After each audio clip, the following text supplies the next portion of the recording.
The first time I ever decided to truly test what it meant to be alone, I picked a stretch of forest along the Appalachian foothills in northern Georgia. A coworker had mentioned a long-forgotten fire road that cut deep into the trees, far past where most hikers ever bothered to go.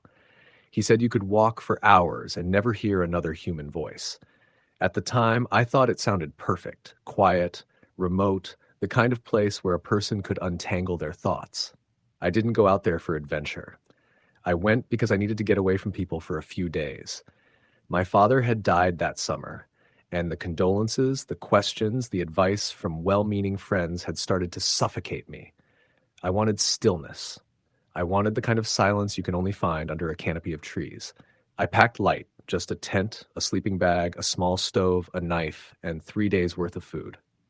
I left my truck at a gravel pull-off and started down the fire road late in the afternoon. Almost immediately, the woods swallowed the world behind me. The air was heavy with the scent of pine and damp leaves. The forest floor muffled every footstep. The deeper I went, the less color existed. Everything was greens, browns, shadows, and the sharp shafts of light that pierced through the branches overhead. Birds called out in scattered bursts, and the occasional rustle in the underbrush reminded me I wasn't truly alone, not in the animal sense. But I didn't mind that. Animals didn't ask you how you were holding up. Animals didn't try to fix you. After about 5 miles, I decided to set up camp in a small clearing where a few trees had fallen long ago. The space was open enough to pitch a tent and build a safe fire, but still shielded from wind. I'd been hiking for hours, and the ache in my shoulders and calves felt like a relief. Physical pain I could understand, unlike everything else that had been gnawing at me. By dusk, the fire was crackling, the tent was up, and I had a pot of water heating for ramen. I ate quietly, staring into the flames as the daylight died around me.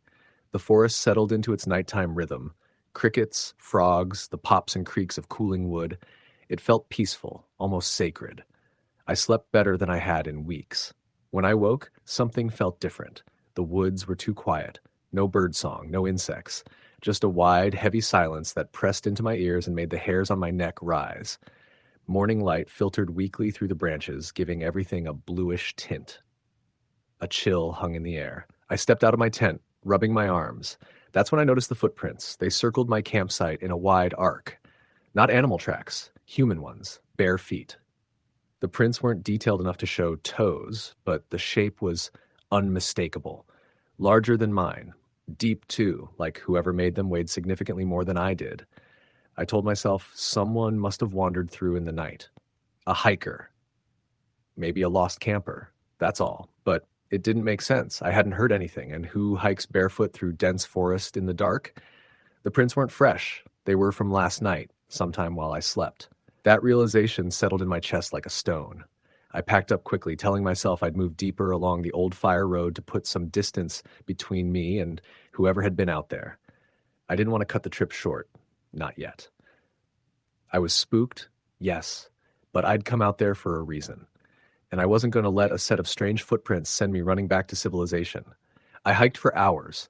The trees grew thicker, the underbrush denser. At times, I wasn't sure the old road was a road at all. It felt more like the forest had decided to reclaim it years ago, swallowing it into soft dirt and creeping roots. But there was still enough of a path to follow. By late afternoon, I found an area where a creek bent sharply around a rocky outcrop. A flat patch of ground sat just above the bank, shaded by a huge, leaning oak. It looked like a perfect place to camp, near water, sheltered, concealed. I set up again, built another fire. Ate, tried to relax, but the feeling of unease from that morning didn't fade. I kept glancing toward the trees, kept pausing to listen whenever the wind shifted, kept thinking about those footprints. Night fell quickly under the thick canopy. The fire's glow only reached a few feet into the dark, making the rest of the forest seem even more impenetrable. I tried to sleep, but every rustle, every snap of a twig jolted me awake. Sometime past midnight, I heard it. A long, low exhale. Human. Close. I froze inside my sleeping bag. The sound came from the direction of the creek. Slow breathing. Controlled. Not panicked. Not lost. Listening. I held my breath, straining to hear anything else. For a moment, there was nothing. Then I heard a soft splash, like a bare foot stepping into shallow water. I clamped a hand over my mouth. The breathing grew quieter but closer, as if whoever or whatever was trying to move silently around the edge of my camp. My heart pounded so hard I felt it shaking my whole chest. I lay there, too afraid to unzip the tent, too afraid to stay inside it. A gentle scrape brushed against the side of the nylon wall. I nearly choked on my own breath. The sound came again, a dragging touch, like fingertips tracing the outline of the tent. Slow, curious, purposeful.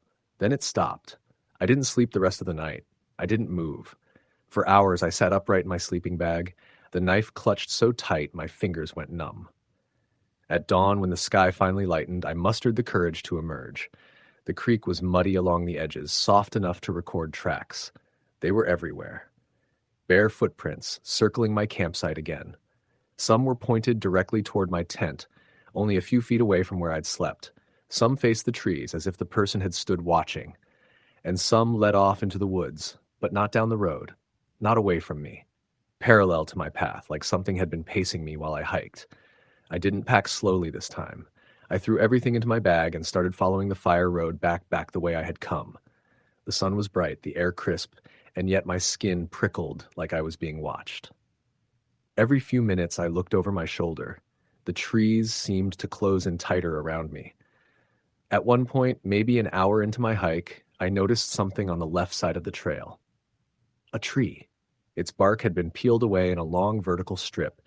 In the exposed wood, someone had carved 3 straight lines crossed with a single horizontal slash, deep grooves, fresh. The same symbol repeated on another tree 5 minutes later, and another, each one facing the trail, each one facing me. I tried to keep walking, tried to pretend I wasn't terrified, but eventually my nerves shattered. I started jogging, then running, my pack bouncing against my spine.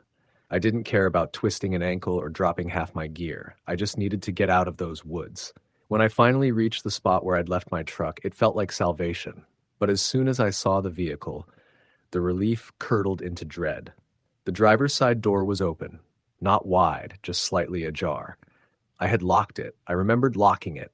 Hands trembling, I approached. The interior smelled like damp earth. My glove box was open. The pile of maps I'd stuffed inside was scattered across the passenger seat. One map, the one with the fire road highlighted, had a mark on it. 3 vertical lines crossed by a single horizontal one. Carved, actually carved, into the paper. A hard, precise stroke from something sharp. I almost dropped it. I threw my gear into the truck, slammed the door, and sped away so quickly I fishtailed on the gravel. I didn't look in the rearview mirror until I reached the highway. And when I did, I swear I saw movement at the edge of the road. Just a shape, half hidden behind the trees. Tall, motionless, watching. When I got home, I tried to tell myself I had imagined most of it. That fear had twisted normal forest noises into something sinister.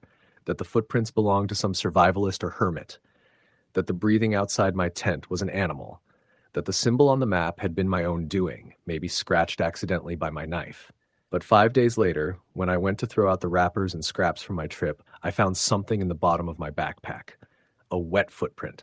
Not a print, exactly, the damp outline of one. Bare. Large. Pressed into the thin foam padding, as if something had stepped on the pack while it lay outside my tent. I stood there for a long time staring at it, unable to move. I haven't gone camping alone since, not in a backyard, not at a state park, not anywhere. Some nights, when I'm trying to fall asleep, I imagine that slow breathing, that light scrape against the tent wall, that symbol carved deep into the bark. And sometimes when I drive through a wooded stretch of highway, I feel like something is still out there, something that knows my footsteps, something that walked barefoot through the forest in the dark, circling me, watching me sleep, something that followed me far longer than I realized. Story, the end. I grew up in western Pennsylvania, not far from the Allegheny National Forest, and my uncle owned a small cabin tucked a few miles off one of the old logging roads. It wasn't fancy, just a wood-burning stove, a hand pump for water, and a cot that sagged in the middle. But when I was younger, it felt like the bravest place in the world. I used to go there with my uncle in the summers, when the air was warm and the forest felt kind. But when I was 26, I went out there alone for the first time in the first cold bite of October, And the forest felt different in a way I still struggle to describe. I told myself it was just for a long weekend. I needed the quiet, the disconnect. I was burnt out, sick of noise, sick of screens. My uncle had passed the year before, and I hadn't been to the cabin since the funeral. Something tugged at me. Nostalgia, maybe. But I wanted to see the place again. The road was rougher than I remembered. Fallen branches snapped under the tires as I crawled along. The forest seemed thicker, the shadows longer, as if the trees had crept closer during the years I'd been away. By the time I parked the car in the tiny clearing near the cabin, it was late afternoon. The air was cold enough that my breath puffed in front of me. The cabin door creaked when I pushed it open. It smelled the same. Old pine, dust, rust from the stove. My uncle's jacket still hung on the hook by the door. For a second, I could almost hear him humming while chopping wood outside. I dropped my bag, stretched my legs, and stepped back out onto the porch to take in the woods. That was when I noticed the quiet. The forest is never silent. There's always something. Wind, insects, birds, a rustle of movement. But that afternoon, the woods were dead still. No wind, no birds, just the faint ringing in my own ears. I told myself it was just the season, the coming cold, animals settling into routines. Still, something in me prickled. I spent that first evening cleaning the place up, clearing dust, sweeping the corners. At dusk, I sat on the porch with a cup of instant coffee and watched the forest darken. The trees became silhouettes, then became one solid mass of black. And then, far off, maybe a few hundred yards into the woods, I heard it. A single, sharp knock. It sounded like wood striking wood. Not a branch falling, not an animal. Just one deliberate knock. I froze, the mug halfway to my lips. Nothing followed. The forest returned to stillness. I told myself it was just a tree shifting, temperature changes causing wood to expand or crack. It happens. I forced myself inside, locked the door, lit the stove, and tried to ignore the feeling that the silence wasn't natural. That night, I slept fitfully. Every small noise snapped me awake, the groan of the cabin settling, the pop of the stove. Around 2 a.m., I woke again, heart pounding for no reason. It was pitch black inside. My phone was shut off to conserve battery, so it took me a second to realize what it was that had snapped me awake. Footsteps, slow, dragging, deliberate, in the leaves right outside the cabin. I held my breath, listening so hard my ears hurt. The steps stopped near the window to my left. The wall felt like it was closing in on me. Then came another sound, a faint exhale. Not an animal snort, not a deer huff. A human exhale. I didn't move for almost 5 minutes. Eventually, the footsteps started again, retreating this time. Leaves rustled, then silence swallowed everything. I stayed awake until morning, too afraid to look out the window. When daylight finally came, I forced myself outside. My breath fogged in the air as I walked the perimeter of the cabin. Nothing looked disturbed. No footprints, no broken branches, nothing to prove I hadn't imagined the entire thing. I told myself it had to be an animal. Maybe a bear. Maybe a coyote. Maybe my brain was playing tricks. I tried to shake it off and went hiking a short distance behind the cabin where a small stream cut through the woods. I followed the water for maybe a mile, trying to enjoy the morning and convince myself I wasn't losing my mind. That was when I found the first tree. It stood maybe 20 yards off the stream, a big oak with thick bark. But that wasn't what caught my eye. What froze me in place was the carving, deep, violent slashes forming a single shape I recognized instantly. A circle, with an X cut through the center, a symbol my uncle had warned me about when I was younger. "Those are boundary marks," he said once. "Old logging signs. Sometimes hunters use them too, but sometimes—" He paused for so long I remembered it years later. Sometimes it's better not to know. Seeing it there, fresh enough that pale wood showed beneath the bark, made my stomach drop. I told myself it was just hunters. The season was close. Maybe someone was marking territory. But why this deep in the woods?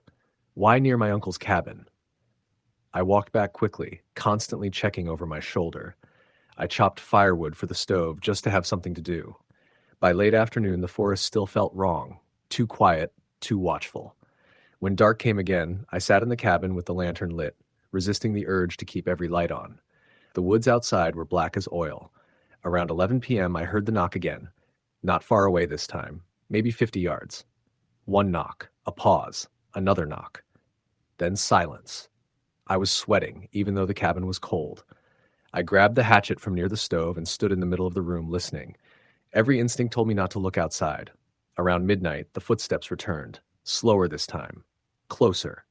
Leaves shuffled rhythmically like something circling the cabin. I felt the floorboards faintly tremble under my feet with each step. Then something brushed against the outside wall. Lightly, deliberate, a faint scrape, like fingers trailing along the wood. I covered my mouth so I wouldn't make a sound. The lantern flickered. For a moment, I swear the air changed, grew colder, heavier. The scraping stopped. Silence followed. I stood there for what felt like hours, though it was probably minutes, until the footsteps moved away again. Slow, dragging, as if whatever it was had all the time in the world.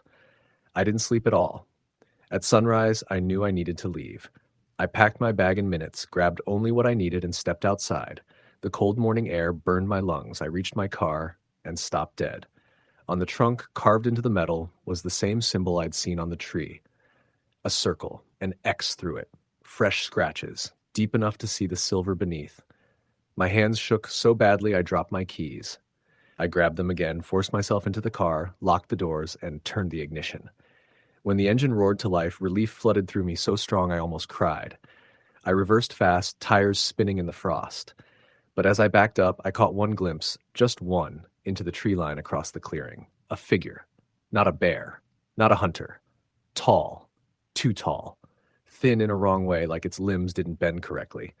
Its skin, or what I think was skin, looked pale, almost gray. I never saw a face, just the shape of a head angled slightly, as if watching me.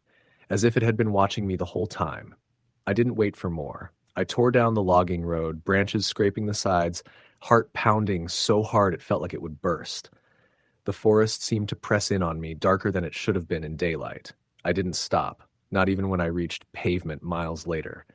I didn't breathe fully until I hit the highway. I never went back for my uncle's things. The cabin still stands out there, as far as I know. But sometimes at night, when everything is too quiet, I hear that knock in the back of my mind. One knock, a pause, another.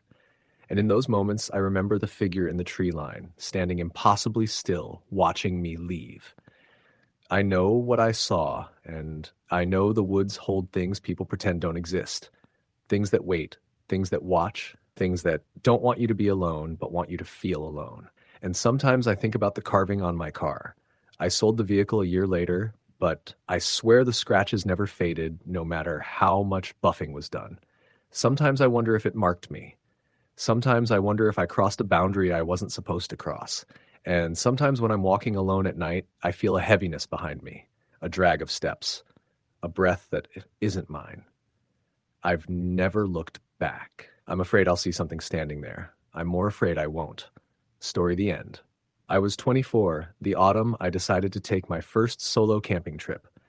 I'd grown up around the woods of northern Wisconsin, but I'd never stayed out there alone overnight. I'd always had friends or cousins around, someone to share the fire with, someone whose footsteps in the night kept me from reading too much into the sounds outside the tent. But that year, I'd been working a string of long shifts at a metal fabrication shop, and something in me felt worn down and restless. I wanted quiet. I wanted to hear my own thoughts again. So I picked a free weekend, borrowed my dad's old external frame pack, and headed into the Chequamegon-Nicolet National Forest. The air smelled like leaf rot and cold stone. Early October had already stripped half the maples bare, and the sky looked like brushed steel. I parked my truck at a trailhead used mostly by hunters and followed a narrow 2-track path about 3 miles in.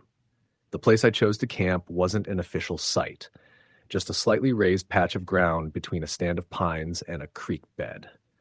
I'd passed it before while hiking with friends and remembered the sound of the water. Peaceful, steady, something to fall asleep to. I set up my small dome tent, hung my food bag, and gathered some deadfall for a fire.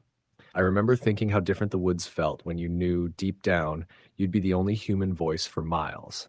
Every movement seemed louder. The distant crack of a branch made me pause. Even the wind seemed to drag its fingers across the trees more slowly, like it was paying attention to me. As dusk fell, I cooked ramen over my small stove, then switched to the fire. The flames threw long shadows across the pine trunks behind me. I kept glancing over my shoulder, half expecting to see a deer stepping into the clearing. Nothing came. The temperature dropped fast. I pulled on a wool cap and listened to the creek in the dark. When I finally climbed into my tent, the forest was completely black except for the faint glow of my dying fire. I must have dozed off quickly because when the first sound woke me, I didn't know where I was. It was footsteps. Slow, heavy, deliberate. Crunch, pause, crunch, pause. At first I thought it might be a deer, but deer move with a weird, nervous rhythm. Light, quick steps, then bursts of motion. This was different. This sounded like someone walking in boots, trying not to make noise, but failing. I held my breath and listened. The footsteps moved along the tree line behind my campsite, not toward the tent, but past it. When they reached the far side of my clearing, they stopped. The woods went dead silent. I waited. My heart hammered so hard I could feel the sleeping bag move with each beat. After maybe half a minute, the sound started again, but farther away this time, more muffled, as if whoever it was had gone deeper into the pines. I stayed awake until the sky began to lighten. When morning came, I stepped out of my tent and scanned the clearing. Nothing looked disturbed.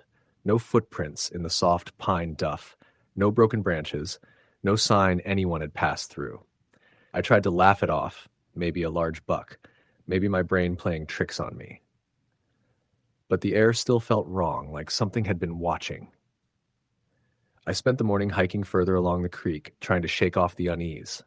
The forest looked normal, squirrels chattering, chickadees flitting between branches, the smell of wet earth.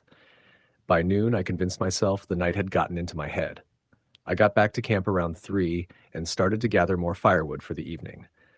The shadows stretched long, turning the woods darker earlier than I expected. I was crouched beneath a birch, snapping dead branches, when I noticed something. Across the creek, maybe 30 yards away, stood a stump. At first, I thought nothing of it, but then I realized that stump hadn't been there yesterday. I walked closer to the water to get a better look. It was too tall for a stump, maybe 4 feet high and irregularly shaped. I told myself it might be a dead snag I simply hadn't seen before. But then it moved. Not a jump or a step, just a slight shift, like weight transferring from one foot to another. I froze. The creek rushed loud between us, but the woods themselves had gone silent, as if every animal nearby was holding its breath too. I stared, trying to make sense of what I was seeing. It could have been a person, but the shape didn't look right. Too broad at the top, too narrow at the base, like someone draped in something. Wind stirred the branches overhead. The shape didn't sway. Then slowly it sank behind the brush, disappearing without a sound. I backed away from the water and returned to my camp, heart pounding. I kept telling myself it had to be a trick of shadows. The human mind sees patterns. It makes faces out of tree bark. I tried to rationalize it, but the unease from the night before came crashing back. By the time night fell again, I had fully talked myself into packing up and leaving first thing in the morning. I sat close to the fire, feeding it constantly, unwilling to let it die down. The forest stayed too quiet, and the silence made me jump at every pop of the burning logs. I kept glancing at the creek, trying to see into the darkness beyond it. Sometime around midnight, when the fire had burned low despite my best efforts, I heard it again. Crunch, pause, crunch, pause. But this time the steps came from the creek side of the clearing, not the woods behind me. I grabbed my flashlight and swept the beam across the darkness. It illuminated the water, the opposite bank, the pines, nothing moving. But the footsteps continued, circling the clearing's edge. They were close, too close. I could hear the weight behind them. Not skittering, not animal, human. "Hello?" I called out, my voice shaking. "Who's there?" The footsteps stopped. My voice echoed once across the water. Then nothing. Not a twig snapped, not a leaf rustled, just total silence. I backed toward my tent, keeping the flashlight pointed at the tree line. The beam trembled in my hand. I thought about grabbing my knife, but the idea of turning my back to reach into my pack terrified me. I didn't want to break eye contact with the dark. After what felt like 10 minutes of not hearing anything, I forced myself back to the fire pit, fed the flames, and sat down with my back to the tent so nothing could come up behind me. That's when I noticed the smell. Something rotten, sweet and foul, like roadkill left in the sun. The breeze drifted from the creek toward me, carrying it in faint, sickening waves. My stomach tightened. I scanned the trees again, half expecting to see whatever was causing the smell standing just beyond the firelight. But I saw nothing. The smell faded after a few minutes, but the fear didn't. I stayed awake until dawn, clutching my flashlight, listening to every rustle. When the sky turned gray, I decided I was done. I packed my gear quickly, barely stopping to drink water. I didn't bother eating. I just wanted out. As I hoisted my pack and stepped onto the narrow trail leading back to the truck, I felt eyes on me. I refused to look back. I walked fast, almost jogging, my breath making clouds in the frigid air. The forest around me felt narrower, the trees crowding close, sounds swallowed by the mossy ground. Each time the wind moved the branches, I flinched. Halfway back in a stretch of trail lined with tall hemlocks, I saw something that made my blood run cold. Boot prints. Fresh ones. Not mine. They were larger, deeper, pointing toward my campsite. Someone had followed the same trail I had taken in. The prints overlapped mine in places. Pressed into the mud like whoever made them weighed far more than an average person, or was carrying something heavy. I scanned the woods around me, clutching the straps of my pack, trying to listen for anything over the pounding of my pulse. That's when I heard breathing. Not mine. This was heavier, rougher, the kind a person makes after running or carrying something. It came from somewhere to my left in the dense brush. Too close. I stepped backward once, twice, unable to see anyone. The hemlocks were packed too tightly, shadows swallowing everything. The breathing grew louder, closer, as if whoever was hidden there was leaning toward the trail. I didn't wait to see what it was. I ran. Branches whipped at my face. Roots snagged at my boots. I don't remember the trail being that uneven on the way in, but fear does strange things to memory. All I knew was that I had to get back to the truck. I didn't stop running until the trees thinned and the roof of my pickup came into view through the last stretch of pines. My legs burned, lungs aching. I fumbled the keys from my pocket and unlocked the door with trembling hands. Before climbing in, I made the mistake of looking back down the trail. Something was standing at the far end. Not close enough for me to make out clearly, not enough detail to see a face, but tall. Too tall. Broad shoulders hunched forward slightly like it was struggling to stay upright. It didn't move toward me. It didn't move at all. It just watched. For a second, I thought about calling out, demanding to know who it was or what it wanted. But the shape of it, wrong and uneven, made my throat feel tight. I got into the truck, slammed the door, and floored it out of the lot, gravel spraying behind me. Only when I hit the paved county road did I dare check the rearview mirror. Nothing followed. Later, when I told my dad, he thought maybe it was a hunter. But no hunter I've ever met walks around campsites at 1 a.m. without a flashlight, or stands silently in the trees without calling out. And no animal I know of walks heavy-booted steps around a tent, or leaves prints like those I saw. I haven't been back to that area since. Whatever walked around my tent those nights wasn't curious wildlife. And whatever I saw sinking behind the brush across the creek wasn't a stump or a shadow trick. Something was out there. Something that didn't want to be seen clearly. Something that followed quietly, watching, waiting. And I will never forget the way those footsteps sounded circling my camp in the dark, slow and deliberate, like it knew I was alone. Story the end. I grew up in northern Minnesota in a small town where the woods feel less like scenery and more like something alive, something with moods and a long memory. People around there spend their whole lives surrounded by towering pines, lakes that steam in the early morning cold, and long dirt roads that seem to stretch into nothing. You get used to the quiet. You get used to the isolation. But there are moments when the woods remind you that you're the visitor, not the resident. The worst night of my life happened in late October, when the days shrink fast and the nights drop below freezing without warning. I was 22, just out of college, and trying to figure out what came next. I'd gone hiking alone plenty of times, but that day I planned to stay out later than usual, hoping to see the sunset from a ridge my dad used to take me to when I was a kid. It had been years since I'd gone back. I don't know why I suddenly felt like I needed to, but I did. I left around noon with a thermos of coffee, a small backpack, and my dad's old hunting jacket. There was no cell signal out there. There never had been. But I'd grown up navigating those woods. The trail was familiar, even comforting, thick with fallen leaves that muffled my steps. The deeper I walked, the quieter everything grew, until it felt like the entire forest was holding its breath. The ridge was emptier than I remembered, and a cold wind whipped up from the valley below. I sat on a fallen log, drank my coffee, and watched the sky shift from orange to pink to a deep, bruised purple. When the sun finally dipped away, the temperature plummeted. I zipped my jacket up to my chin and turned back toward the trail. Within 20 minutes, I realized something was wrong. At first, I told myself I just wandered a bit off course. Trails shift, branches fall, paths fade, but the deeper I walked, the more unfamiliar everything became. The trees were densely packed in patterns I didn't recognize, and the terrain seemed completely wrong. Steeper, rockier. I slowed my pace, trying to steady my breathing. Panic only made things worse. I turned around to retrace my steps. That's when I saw the first footprint. It wasn't mine. Mine were clear, deep heel, then toe marks from boots I'd worn for years. But next to them was a wider print, spaced unnaturally far apart, almost as if whoever or whatever made them was walking in strides too large for a normal person. I crouched down to look closer, fingers trembling from the cold and something else. The prints were fresh. The edges hadn't crumbled. Whoever had made them had passed through minutes before I reached that point. I told myself it had to be a hunter. That's common out there. Hunters walk weird, they veer off trails, they wander. That's all it was. But the deeper I followed the trail back, the more I noticed how strange the tracks were.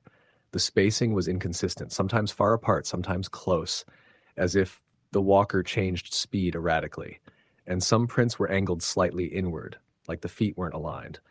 The woods were silent in a way that felt wrong. No owls, no wind, no underbrush movement, just stillness. I pulled out my flashlight and kept moving. Eventually, I found the trail again, or what I thought was the trail. The path looked right, but the trees around it felt different. The branches were thicker, curved overhead like a tunnel.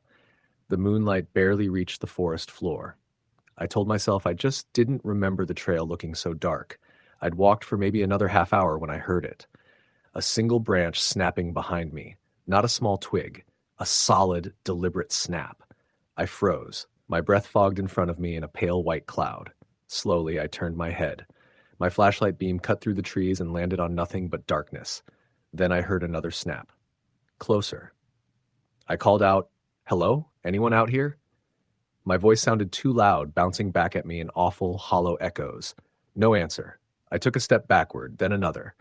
My heart hammered so loudly I was sure whatever was out there could hear it. A third snap. Then the sound of something brushing against leaves. I didn't think. I ran. I sprinted down the trail, flashlight beam shaking wildly, breath tearing from my lungs. The cold air burned my throat. My boots slammed against the ground, and every few seconds I would hear something behind me, too heavy, too uneven to be a deer. It sounded like someone running after me, but stumbling, dragging, catching themselves. I kept running until I reached a fork in the trail I didn't recognize. I had no idea which direction was right. My mind raced, and the forest around me seemed to tilt, as if the trees themselves were closing in. I heard a sound behind me, a low, strained exhale. I picked the left path and bolted. The incline grew steeper, the terrain rockier, branches whipped against my face. My flashlight flickered, dimmed, then steadied. My lungs screamed for air. I reached a point where the ground flattened, and before I realized what was happening, I stumbled into a clearing I had never seen before in my entire life. It was circular, almost perfect. The trees around it bent inward as if forced that way, and in the middle was something that made my entire body go cold. A cabin. An old one. The wood was gray and warped, the windows boarded, the roof half collapsed. I had hiked these woods since I was small. There were no cabins out here. None. Behind me, the brush crackled. I didn't want to go inside that cabin. Every instinct screamed not to, but there was nowhere else to go. I ran up the small set of stairs, pushed on the door. It stuck, then gave way with a groan that sounded too loud in the still air. Inside, it was pitch black except for what little moonlight leaked through the broken slats. The air smelled like mold and dirt. I swept my flashlight around and saw an overturned chair, a rusted stove, a table on its side, and footprints in the dust. Not old ones, fresh ones, leading deeper into the cabin. I backed up, hitting the wall. My flashlight flickered again, weaker. I tightened my grip on it, suddenly aware of how alone I was, how there was no one for miles. Then from outside, I heard breathing. Slow, heavy, wet. Something scraped against the cabin wall. Then it began pacing. I clamped my hand over my mouth to keep from making a sound. My heart felt like it was trying to punch its way out of my chest. The thing outside moved unevenly. 2 steps, pause, drag, pause, 2 steps. I edged toward what looked like a back door. The wood was cracked but intact. I pressed my ear against it. Silence.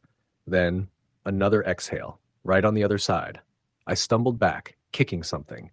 A metal bucket clattered to the floor. The cabin exploded with sound. The pacing stopped. Everything went dead still. My flashlight died. I swallowed a scream. The door handle to the front of the cabin rattled. Slowly, then harder. The entire frame shook as something threw its weight against it. Not in a mindless way, in a testing way, as though trying to see how strong the door was. I backed up until I hit the far wall, hands shaking uncontrollably. The door cracked, just slightly. A sliver of moonlight pierced the cabin, and through it I saw nothing, just a patch of darkness. But the darkness moved. I don't remember deciding to run. My body just acted.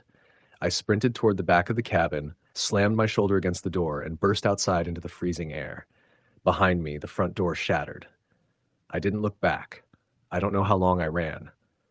The woods blurred past me, trees, rocks, branches tearing at my clothes. I tripped, got up, kept running. At some point, I crashed into a shallow creek. The shock of the cold water jolted me awake enough to recognize where I was, 1/2 mile from the service road. I forced my legs to move. My muscles burned. My entire body felt heavy. The woods were still silent. When I finally reached the road, I collapsed onto the dirt. I lay there shivering, gasping, waiting for something, anything, to come out of the tree line. Nothing did. Eventually, a truck's headlights appeared. A local man on his way home from late shift. He pulled over immediately when he saw me. I must have looked half dead. He took me to the sheriff's office. They searched the woods the next morning. No cabin, no footprints. No signs of anyone else out there. I went back once, years later, with 2 friends. The trail was different. Shorter, clearer. There was no fork, no clearing, no sign that any cabin had ever existed. Sometimes I dream about the noise the thing made when it breathed outside that cabin door. Sometimes I wake up with the smell of wet earth in my nose. Sometimes I convince myself it was all panic, confusion, my mind playing tricks. But then I remember the prints, the door rattling, the sound of pacing and the way the darkness moved. I haven't hiked alone since, not once, and I never will again. Story the end. It started on a crisp October morning, the kind where the air feels thin and cold in your lungs, carrying the scent of damp leaves and pine. I had decided to take a solo hike in the Appalachian foothills of West Virginia, something I'd done countless times before. The map said I'd be on a loop trail, roughly 10 miles, that wound through dense forest and over small ridges. I packed lightly, just water, a snack, a flashlight, and my phone, although I knew reception would be patchy at best. I didn't tell anyone exactly where I was going. I guess part of the thrill was being completely alone. The first few miles were serene. Sunlight filtered through the red and gold leaves, the rustle underfoot creating a soft, rhythmic crunch. Birds called from the canopy above, squirrels scurried in the underbrush, and I felt that familiar sense of being a tiny observer in a vast, indifferent wilderness. I stopped a few times to take pictures of the twisted oaks and maples, feeling an odd serenity. But by mid-morning, the woods had grown quieter, the birdsong thinning, replaced by the occasional distant snap of a branch. It was subtle, barely noticeable, but the shift in sound made my skin prickle. I had reached a narrow trail that hugged the edge of a small ridge when I noticed something odd. The path ahead was littered with footprints, but they weren't human. At first, I thought maybe a deer had wandered through recently, but the prints were too large, the toes too elongated. My stomach tightened. I told myself it was nothing. I was being paranoid. Still, I slowed my pace, listening carefully. By noon, I reached a small clearing where a stream cut through the forest. I knelt to drink, cupping my hands in the icy water when I heard it, a faint cracking noise behind me, like someone stepping on dry twigs. My heart jumped. I spun around, but there was nothing, just trees and shadows stretching long in the midday sun. I laughed at myself nervously. Maybe it was a branch falling, I thought. I continued, trying to ignore the feeling of being watched, but the sense of unease only grew. The trail began to narrow, the trees closing in so that sunlight barely reached the forest floor. Shadows moved in strange patterns, and every rustle made me startle. At one point, I stopped to rest, leaning against a gnarled oak, and I thought I heard whispering. Not human words, just a low, sibilant murmuring, almost like the wind but with intent. I shook my head and started walking again, picking up my pace. That's when I saw it, or rather glimpsed it. Between two trees, a figure crouched low, too tall to be a deer, too thin to be any normal animal. It didn't move immediately, just watched. My throat went dry. I tried to tell myself it was a trick of the light, a shadow, but something about the posture, the way it seemed to be observing me, made my blood run cold. I turned sharply and started walking faster. The trail twisted, and suddenly I realized I had no idea where I was. The landmarks I had been counting on were gone. The map in my pocket suddenly felt useless. Panic began to set in. I tried to call out, but my voice sounded small and insignificant in the vast, oppressive forest. I remembered reading about people getting lost in these woods, and the stories never ended well. Hours passed. I tried to retrace my steps, but every turn seemed to lead me deeper into unfamiliar territory. My legs were sore, my stomach growling, the sun was dipping low, turning the forest into a shadowed maze. And that's when I started hearing footsteps behind me. Slow, deliberate, matching my pace. I stopped, frozen. They stopped. I moved. They moved. Heart hammering, I ran. My flashlight was useless in the dense undergrowth, casting long, useless shadows that made every tree look like a looming figure. Night fell fast, cold, suffocating, and absolute. I couldn't see more than a few feet in any direction, and the sounds around me had changed. The wind had picked up, howling through the branches, carrying strange, wet, dragging noises. My phone battery was dead, and I was alone. Truly alone. I thought about shouting, but I knew it would do nothing. Whoever or whatever was there wouldn't respond. Then I heard it clearly, a whisper right behind me. You shouldn't be here. It was a voice, unmistakably human, but distorted, guttural, like it had been twisted by the forest itself. I spun around, shining my flashlight wildly. Nothing. I ran blindly, branches whipping against my face, tripping over roots, falling into shallow ditches. Every step made the sound behind me grow louder, closer. I was running not toward safety, but just forward, hoping forward existed. I stumbled into a shallow depression and rolled onto my back, gasping. That's when I saw it clearly. A figure, impossibly tall and thin, its limbs unnaturally long, emerging from the shadows. Its face was pale, almost translucent, with eyes that seemed to glow faintly in the dark. I couldn't breathe. It didn't move fast, didn't chase, just walked, deliberate, toward me. My mind screamed to move, to run, but my body refused. Hours passed, or maybe minutes, I couldn't tell. I must have blacked out for a moment, because when I came to, the forest was quieter. The figure was gone. I ran, blindly following the sound of the stream I had passed earlier, hoping it would lead me out.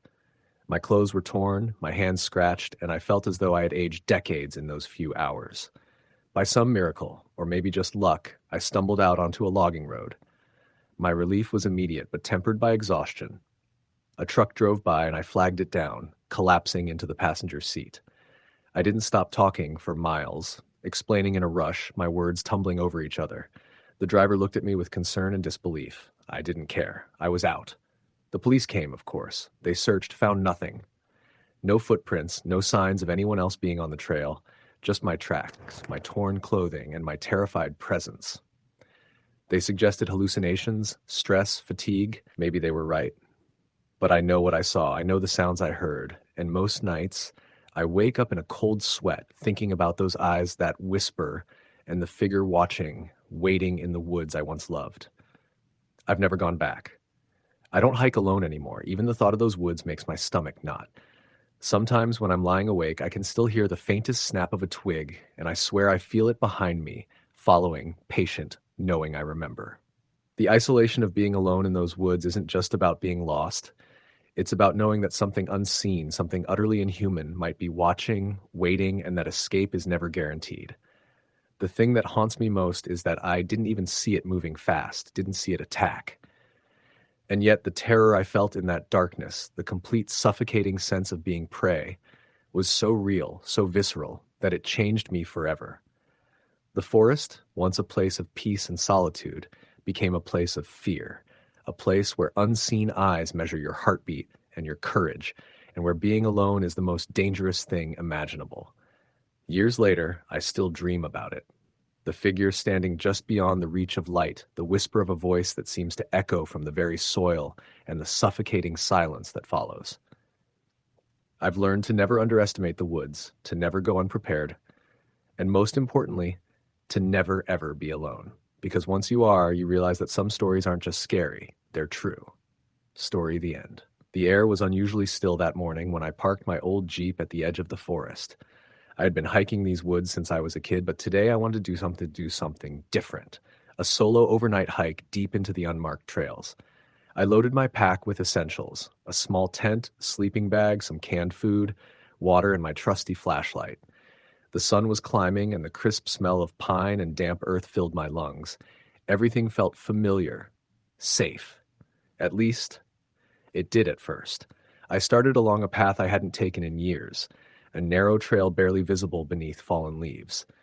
Birds chirped intermittently, and the occasional squirrel darted across the path, but otherwise the forest was silent. As the hours passed, I realized that I had underestimated the density of this part of the woods. Trees pressed close together, their branches forming a kind of natural barrier, and sunlight barely touched the forest floor. It was quiet in a way that felt unnatural, almost oppressive. Around mid-afternoon, I came across a small clearing with a creek running through it. I paused to refill my water bottle, enjoying the sound of flowing water. Then, without warning, I noticed footprints along the muddy bank. They were large, humanoid, but slightly off, too long, too wide, the toes splayed unnaturally. My stomach churned, but I convinced myself it was just some hiker with big feet, or maybe even a deer track. Still, a flicker of unease gnawed at the back of my mind. I kept moving. By late afternoon, the trail became harder to follow. Thick roots and fallen branches forced me to slow down, and the shadows of the trees grew long and distorted. That's when I first heard it, a soft rustling, almost whisper-like, coming from deeper in the forest. I stopped, listening intently, but everything seemed to return to silence. I told myself it was the wind or an animal, but I couldn't shake the feeling that something was watching me. The sun dipped low behind the trees, and I realized I needed to set up camp soon. I found a small flat area near another creek, perfect for pitching my tent. As I hammered the stakes into the ground, a sudden movement caught my eye. Something, or someone, darted between the trees, just at the edge of my vision. I froze, heart hammering. I called out, but my voice seemed swallowed by the forest. There was no response, only the faint echo of my own fear bouncing back at me. Night fell quickly. I crawled into my tent, zipped it up, and tried to ignore the growing sense of dread. Every snap of a twig outside made me jump. The creek nearby provided some comfort with its gentle babble, but I couldn't shake the feeling that I wasn't alone. Hours passed, or maybe minutes. Time felt distorted in that oppressive darkness. And then I heard it. Breathing. Heavy, deliberate breathing, right outside my tent. I tried to tell myself it was an animal, but there was something wrong. The rhythm, the weight. It felt human, yet wrong, almost predatory. I unzipped the tent slowly, just enough to peek outside, and my flashlight barely penetrated the inky blackness. My beam caught something moving between the trees, just for a moment. A figure. Tall, wide-shouldered, hunched slightly, just watching me. My pulse spiked. I scrambled to zip the tent back up, fumbling with the zipper, and the breathing stopped. Silence returned, but it felt heavier now, oppressive in a way that made it hard to breathe. Sleep was impossible. Every crack of a branch, every rustle of leaves made my heart leap into my throat. At some point, I think I must have dozed, because I woke to a different sound, the sound of footsteps circling my tent. Slow, deliberate, almost mocking. I froze, listening, too scared to move. The footsteps stopped abruptly, right outside the entrance. My flashlight was still in my hand, and in a moment of reckless courage, I unzipped the tent again and shone it toward the sound. Nothing. Just trees. But then I noticed it, a footprint in the mud, enormous, exactly where the footsteps had been. My stomach turned. I considered leaving, but stepping out of the tent into complete darkness felt worse. I debated staying awake all night, clutching my flashlight like a lifeline. Hours passed. Dawn felt impossibly far away. When the first gray light filtered through the trees, I didn't relax. I grabbed my pack and started moving, trying to retrace my steps. That's when I realized the trail was gone. Completely gone. Trees and underbrush had merged into an indistinguishable wall. Panic set in. I tried heading in what I thought was the direction of my Jeep, but every landmark I recognized was gone, replaced by endless identical trees. I was lost. Alone. Completely alone, and not in the peaceful sense I'd imagined. As I wandered, I began to notice subtle changes in the forest. Branches seemed bent in unnatural ways. Moss and bark appeared scraped as though something large had passed through recently. I could hear distant noises, snapping twigs, soft thuds, movement in the underbrush, but every time I turned toward them, there was nothing. I kept calling out, my voice hoarse by the time I realized I had been shouting for hours with no answer. By mid-morning, exhaustion was setting in. I found a stream and followed it, hoping it would lead somewhere familiar. The forest seemed to stretch endlessly, yet there were occasional signs that something else had been there first. Footprints, broken branches, faint dragging marks through the dirt. My fear turned into a cold, creeping terror. Whatever was out here, it wasn't just watching, it was toying with me. Around noon, I stumbled across an old cabin, half collapsed and overgrown. Relief washed over me at first. I thought I could take shelter, maybe even find a map or a phone. But as I approached, I saw something written in the dirt near the entrance. A series of scratches, deep and uneven, like claws or fingernails. My stomach dropped. I stepped back slowly, realizing that this cabin wasn't abandoned for decades. It had been used recently by whoever or whatever was stalking me. I didn't dare enter. I ran as fast as I could, pushing through dense undergrowth, branches scratching my arms and face. Hours passed. I kept moving, calling out and trying to follow the sun, but the forest seemed to shift around me, unfamiliar in every direction. Shadows lengthened unnaturally and the temperature dropped even though the sun was high.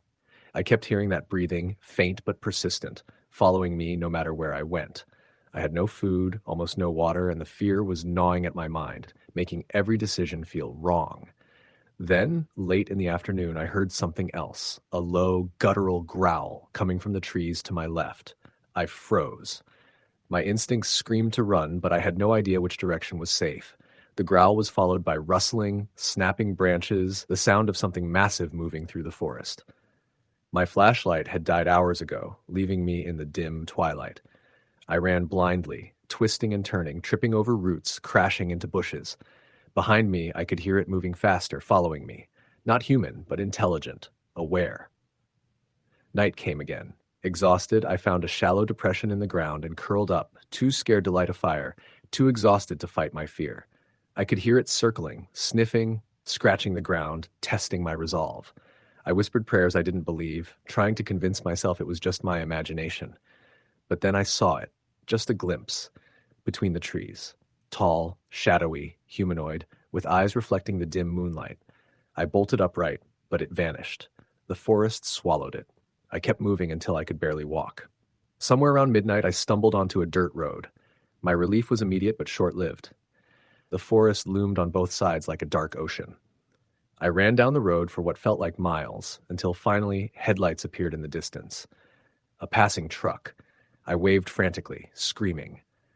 The driver stopped, eyes wide at my disheveled, mud-smeared state. I jumped in, gave my location in a trembling voice, and we drove straight back to the nearest town.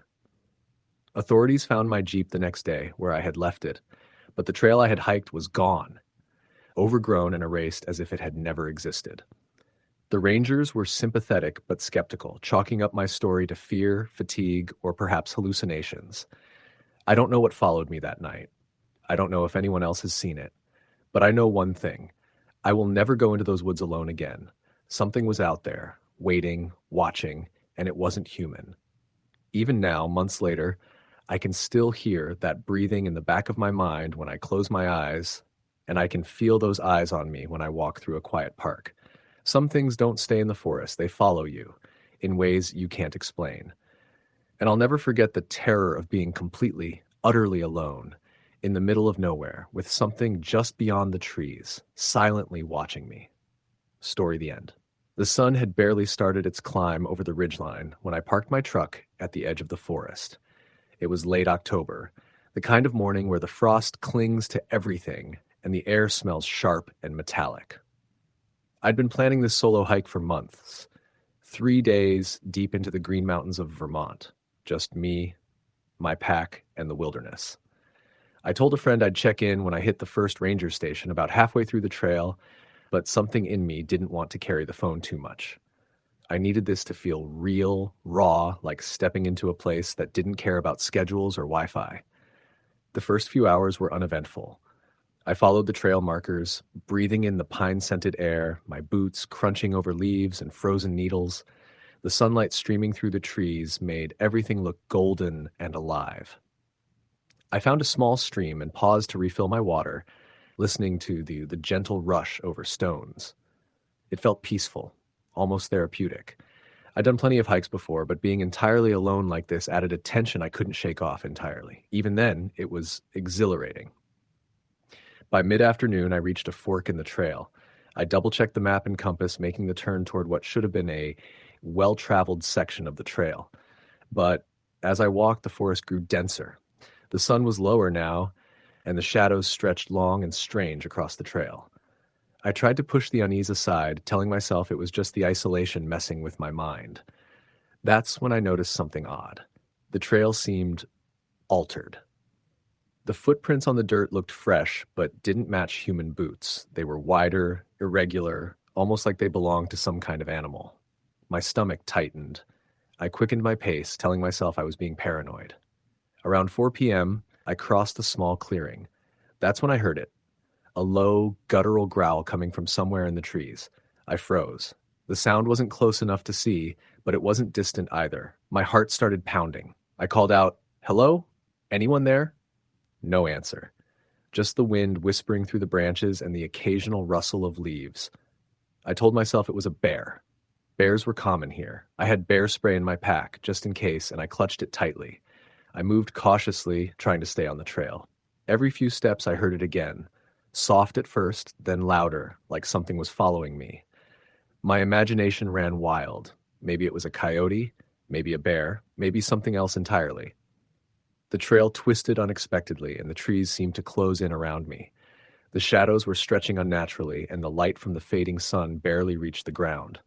My pace turned into a brisk walk, then a jog. Then I heard something that made me stop cold. Footsteps. Not behind me, not in front, but circling. Quick, soft steps, breaking twigs. I spun in place, shining my flashlight into the trees, but I saw nothing except shadows. Panic set in. I started running. My legs burned, my breath came in short gasps, and the forest seemed to stretch on endlessly. Every rustle made me flinch. Every snapping branch sounded like it was right behind me. And then I saw it. A figure, or what I thought was a figure, standing just off the trail between two large oaks. My flashlight caught the glint of eyes, yellow and unblinking. I froze, stomach twisting. It was humanoid in shape, but wrong. The limbs seemed too long, too thin, and it moved with a jerky, unnatural rhythm. I forced myself to keep running, turning over my shoulder constantly. The thing didn't follow, at least not immediately, but I could feel its presence, like a weight pressing against my back. Night fell fast, and I was still moving, still trying to follow the trail that now seemed foreign.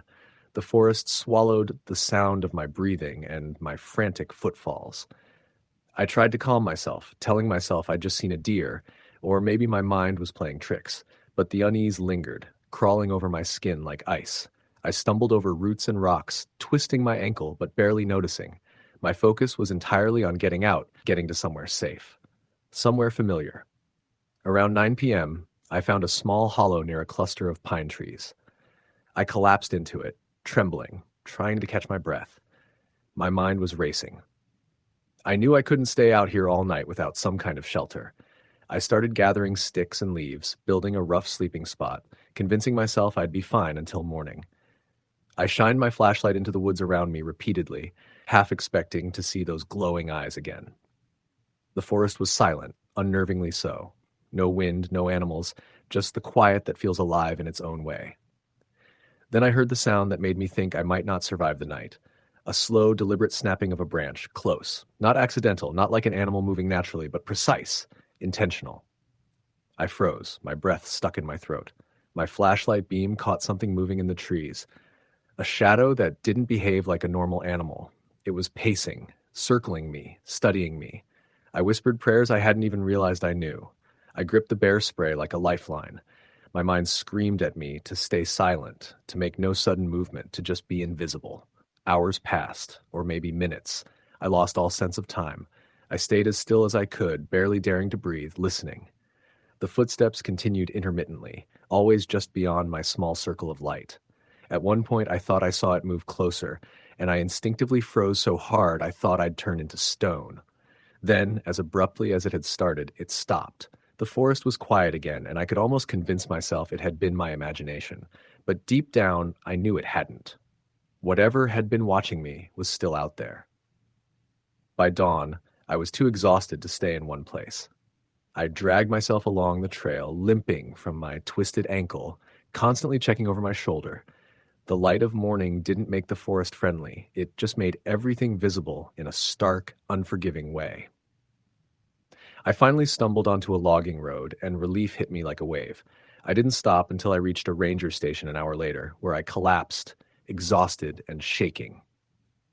The rangers listened with polite skepticism as I recounted my story. They said the area was known for wildlife, for weird noises, for hikers who got lost and frightened, but no one there had ever reported a humanoid figure like I'd seen, and the footprints I described didn't match anything they knew. I didn't sleep that night. Every time I closed my eyes, I saw the figure in the trees, the yellow eyes staring, the long limbs moving in ways no human could.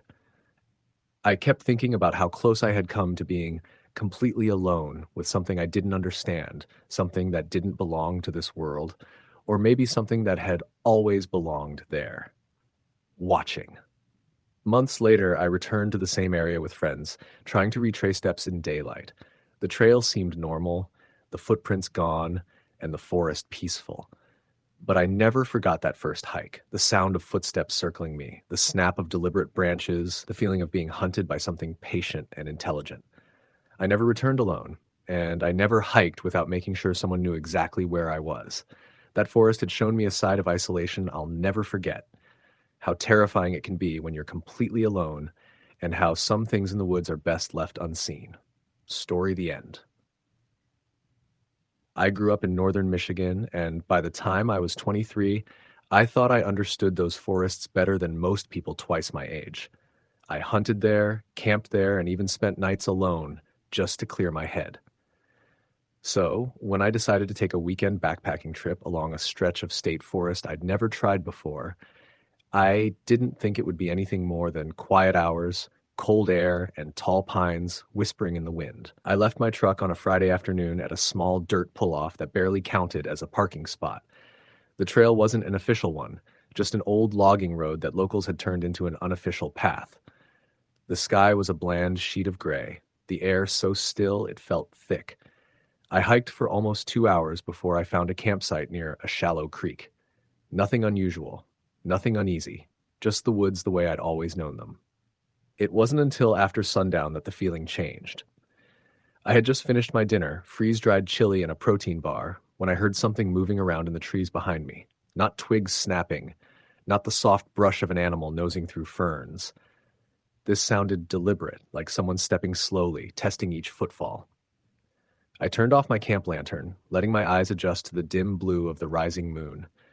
I listened, barely breathing. The footsteps stopped the moment the light went out. I waited. A full minute, maybe 2. Then they started again, closer. I called out, thinking maybe it was another hiker, maybe someone who got lost or saw my campfire and was coming to check in. My voice sounded thin in the cold air. "Hello? You all right out there?" Silence answered me, a thick, padded silence that didn't feel natural. Even the crickets had gone quiet.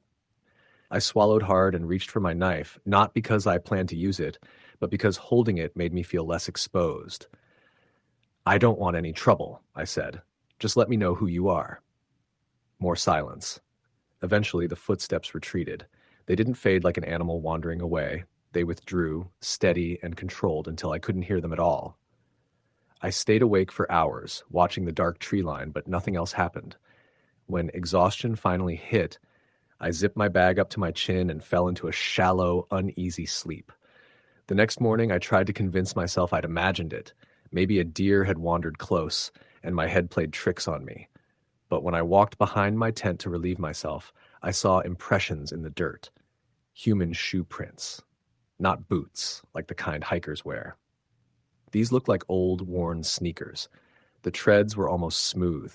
They led right up to where the trees would have hidden someone from view. I kicked soil over them to calm myself down. I didn't want to think about why someone would sneak up on a stranger's campsite in the dark without saying a word. I should have packed up right then. Instead, I convinced myself I was overreacting, shouldered my pack, and hiked deeper into the forest. By afternoon, the weather changed. The wind picked up, quick and sharp, pushing clouds into tight clusters that grew darker by the hour. I hiked faster, knowing I needed to set camp again before the storm hit. Eventually, I came across a clearing, a perfect circle where the trees had grown back unevenly after a small wildfire years before. The ground was dry, no dead branches overhead, as good a spot as any. I pitched my tent, gathered firewood, and tried to relax. The forest had shaken off the quiet from the night before. Birds chattered, squirrels scurried. Everything felt normal again. But around sunset, I found something half buried near a fallen log. A plastic grocery bag, torn but still partly filled. Inside were 2 empty water bottles, a faded gray hoodie, and a can of beans with the lid pried open crudely, like with a pocket knife. The hoodie smelled like sweat and wet leaves, like someone had been wearing it not long ago. I scanned the forest around me. Nothing moved, but a heavy unease settled into my gut.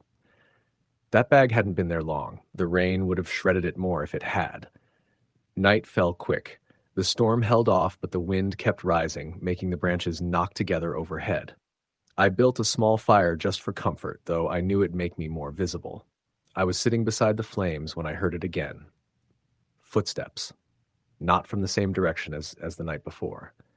These came from behind my tent, slow and dragging as if someone was circling the clearing just out of sight. I stood up immediately, and knife in hand again, heart banging in my ribs. "Whoever you are," I said, louder than I intended, "I don't want anything from you. But if you need help, I can." A branch snapped. Something darted between 2 trees, too fast for me to see clearly. My fire popped at the same moment, making me flinch. I knew then that I wasn't dealing with a lost camper. Lost people call out. They move toward light. They don't skulk around in silence like predators. I backed up toward my tent, keeping my eyes on the edge of the clearing. Then I heard breathing. Heavy, wet breathing, like someone struggling through mucus or phlegm. It came from the darkness to my right. Slow, labored, as if the person or whatever it was stood only a few feet away. I swung the lantern in that direction. Nothing. Just trees, shadows, and darkness pressing in like a weight. A sudden gust blew and the breathing stopped completely. I couldn't take it anymore. I kicked dirt over the fire, grabbed my flashlight and crawled into my tent. I zipped it shut like that flimsy nylon was an actual barrier. I turned off the light and waited, every muscle tight, listening for the footsteps to return. At some point, exhaustion overtook me. I must have fallen asleep because the next thing I remember was waking up to the sound of fabric being dragged. My tent. Something or someone was pulling at the tent wall near my feet, slow and deliberate. Not clawing, not stabbing, just gripping the material and pulling it toward the darkness outside. I froze, barely breathing. The dragging stopped. Then fingers pressed against the thin nylon, tracing upward, slowly, like they were feeling the outline of my legs through the sleeping bag. I jerked up, kicking wildly from inside. The pressure vanished instantly. I scrambled for my flashlight, switched it on, and shined it at the tent wall. Nothing. No shadows. No hands. No movement outside. I listened, shaking, every nerve screaming. Then, from somewhere just outside the tent, a man whispered, "Don't go." My blood turned to ice. I didn't recognize the voice, raspy, broken, like vocal cords scraped raw. I didn't answer. I couldn't. The whisper came again, closer this time. "Don't go. Don't leave." I grabbed my boots, stuffed them into my pack, and shoved everything else inside blindly. I unzipped the tent in one violent motion and bolted into the clearing with my flashlight shaking in my hand. The beam jumped across the trees. No one, no sound. The forest felt dead. I didn't look back. I didn't bother breaking down the tent or burying the fire pit. I just ran, crashing through the woods in the direction I believed the logging road was. Branches whipped my arms and face. my lungs burned, my legs ached. Twice I fell, scraping my palms raw on rocks, but fear pushed me back to my feet every time. Eventually, I found the logging road. I followed it relentlessly, heart pounding so loud it almost drowned out everything else. Almost. Because behind me, somewhere far back in the trees, I heard that same dragging step. Slow, determined, following the road. By the time I reached my truck, dawn was breaking. A gray, washed-out sky replaced the dark. My hands shook so badly, I dropped my keys twice before getting the door open. Once inside, I slammed the locks down and sat there, sucking air like I'd run a marathon. I started the engine and tore out of that forest. 2 days later, I went to the sheriff's office. Not because I expected them to find whoever it was, I didn't even know how to explain what had happened, but because if someone else went camping there, they deserved to know. The deputy listened politely, nodding but clearly skeptical. When I described the plastic bag, the hoodie, and the breathing outside my tent, he pulled out a worn folder and slid it across the desk. Inside were 2 photos of a man in his 40s, sunken eyes, dirty hair, a face twisted by long-term living rough. The deputy explained that they'd been receiving sporadic reports for years of a transient man living deep in the state forest, someone who avoided contact, stole food from campsites, and occasionally watched hikers from a distance. No one had gotten close to him. No one had spoken to him. Not living people, anyway. A hunter had found a campsite belonging to him about 5 years earlier, abandoned suddenly, like the man had run off mid-meal. Some believed he'd died in the woods. Others thought he'd just moved deeper. No confirmed sightings in almost 3 years. The deputy shrugged. Probably just your imagination out there. These woods play tricks on people. But I knew what I heard. And I knew the prints behind my tent weren't tricks. I've never gone camping alone since. 2 years later, long after I tried to bury the memory, I went to visit a buddy who lived near that part of the forest. He told me casually that a hiker had reported someone standing in the trees at dusk, watching them but disappearing before they could get close. When he described the location, my stomach turned to stone. It was the same clearing I'd camped in. Whatever I encountered out there, whoever whispered to me, he was still out there, moving, watching, waiting. I still hike sometimes, but never alone. Never without others who can confirm what they see, what they hear. And every time the forest gets quiet, unnaturally quiet, I feel that same cold pressure at my back, like someone is standing just beyond the tree line, breathing through broken lungs, whispering for me not to leave. Story, the end. It started as a normal solo hiking trip for me, something I had done plenty of times before. I'd been planning this little weekend getaway for months, craving the silence of the North Carolina mountains. The area was known for its rugged trails and thick forests, far enough from towns that cell service was spotty at best. I had my backpack, a tent, some food, and my hiking boots that had carried me through countless trails. I was excited, maybe even a little too confident about being alone in the wilderness. I parked at the trailhead around mid-morning, the air crisp and smelling faintly of pine. There were a few other hikers around, but most seemed to stick to the shorter trails. I wanted something longer, something that would get me deep into the forest. The path started off easy, winding through dense clusters of trees and over streams. Birds chirped above, and the occasional rustle of a squirrel or deer added to the peaceful soundtrack. Hours passed, and the trail became less defined. There were sections where roots and rocks jutted out like miniature obstacles, forcing me to watch my step. By the time the sun was hanging low in the sky, I realized I had wandered further than I intended. My sense of direction was usually sharp, but the dense forest had a way of folding in on itself. Everything started to look the same gnarled oak, the same carpet of pine needles, the same low-hanging branches that snagged at my sleeves. I decided to set up camp near a small clearing I found. The ground was uneven, and there were a few signs of animal activity, broken branches and footprints I didn't recognize. I brushed it off, telling myself it was probably a raccoon or a deer. I pitched my tent, started a small fire, and settled in for the night. The forest was beautiful at first, bathed in the warm glow of sunset, but as darkness crept in, an eerie quiet replaced the comforting sounds of daytime. The rustling of leaves seemed sharper. The wind whistled through the trees differently, almost like whispering voices. I lay in my tent, trying to ignore the growing sense of unease. That's when I heard it. A soft snapping of twigs, slow and deliberate, coming from just beyond the clearing. My heart jumped, and I froze, listening. The sound stopped, then started again, closer this time. I tried to convince myself it was a deer or a raccoon, but the rhythm felt unnatural, like someone was pacing just beyond my sight. I grabbed my flashlight and shined it into the darkness. Nothing. Only the thick shadows of trees swaying in the wind. I told myself to stay calm and retreated into my tent, zipping it closed. Sleep didn't come easily. Every sound seemed amplified. The wind through the trees, the distant call of an owl, the occasional snapping of a twig. Then I heard something that made my stomach turn. Soft, deliberate breathing, low and measured, coming from outside the tent.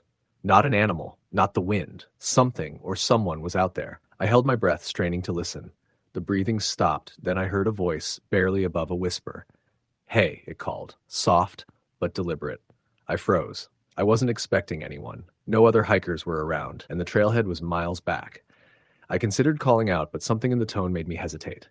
It wasn't playful or friendly. It was something else. Menacing, almost taunting. I fumbled for my phone, but there was no service. My mind raced. I thought about staying in the tent and pretending to sleep, but the voice called again, louder this time, closer. I could hear movement, twigs breaking, leaves crunching. My survival instincts kicked in. I grabbed my backpack and flashlight and quietly slipped out of the tent, trying to stay downwind and out of sight. The forest felt suffocating. Every step I took seemed to echo unnaturally loud. The moonlight filtered through the dense canopy in patches, giving me just enough light to navigate. I tried to retrace my steps back toward the trail, but the forest had a way of twisting paths, making familiar landmarks disappear. Every few minutes, I thought I heard footsteps behind me, but when I stopped and turned, there was nothing. Panic began to set in. My chest ached, my legs burned, but I kept moving, following a faint stream I hoped would lead to a main path. That's when I saw something that made me stumble back in shock. A figure standing silently among the trees, partially hidden, just watching me.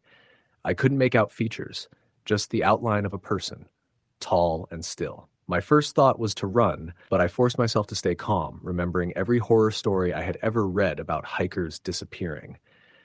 I crouched behind a fallen tree, heart hammering, trying to decide what to do. The figure didn't move. Minutes passed, or maybe hours, I couldn't tell. Then it started moving, slowly, deliberately, following the path I had taken. My mind screamed at me to run, but my legs felt like lead. I knew if it caught me, there would be no escape. I waited until the figure disappeared from sight, then darted in the opposite direction, deeper into the forest. Every rustle, every crack of a branch made me flinch. I could feel eyes on me, tracking me, following me. I stumbled over roots, scraped my hands on bark, and finally reached a rocky outcrop. From there, I could see a faint glimmer of moonlight reflecting off something in the distance. Maybe water? A small river? I ran toward it, hoping it would lead me to safety. By the time I reached the river, I was exhausted, bleeding from scratches and completely disoriented. I considered wading through the water, but the current was strong and the rocks were slippery. I decided to follow the riverbank, thinking it might lead to a road or trail. Every sound seemed amplified. The river rushing, the wind through the trees, the distant call of an owl. And then, faint but unmistakable, I heard it again. Footsteps, slow and deliberate, following me along the riverbank. I ran, my lungs burned, my legs screamed, but I didn't stop. The footsteps followed. I could hear them getting closer, then farther, then closer again, as if the person or thing was playing with me. I stumbled into a small clearing, and there it was again, standing just at the edge of the tree line, watching. I froze, terrified, unsure whether to scream or run. The figure tilted its head, almost mockingly, then vanished into the shadows. I don't know how long I ran after that. Hours? Maybe all night. By some miracle, I finally stumbled onto a maintenance road. My legs could barely carry me, but I followed it, hoping it would lead to a ranger station or some kind of civilization. Eventually, I saw the faint glow of lights in the distance. My pace quickened. When I reached the edge of the forest and saw a car parked by a ranger station, I collapsed, crying and shaking, unable to explain what had just happened. The rangers were kind but skeptical. They asked if anyone had followed me, and I told them everything. They promised to patrol the area, but no one had seen anyone else. I never went back to that part of the woods. Even now, years later, I can't shake the feeling that someone or something was out there, watching, waiting, and that I only escaped by luck. The forest is beautiful, but it hides dangers you can't always see. And I learned the hard way that being alone out there can be terrifying in ways you can't prepare for. Story the end. It started as a weekend camping trip that I thought would be peaceful. I'd been stressed out from work, from life, and I figured a solo hike in the mountains of Vermont would be the perfect escape. I planned it for months, got the maps, packed extra gear, double-checked the weather reports. Everything looked perfect, but nothing could have prepared me for what happened. I parked my car at a small trailhead just off Route 100 early Friday morning. There was a thin mist hanging over the pine trees, the kind that makes everything feel both beautiful and eerie. I hoisted my backpack, double-checked my boots, and started down the trail. At first, the hike was exactly what I wanted. Quiet, the smell of damp earth, the soft crunch of pine needles underfoot.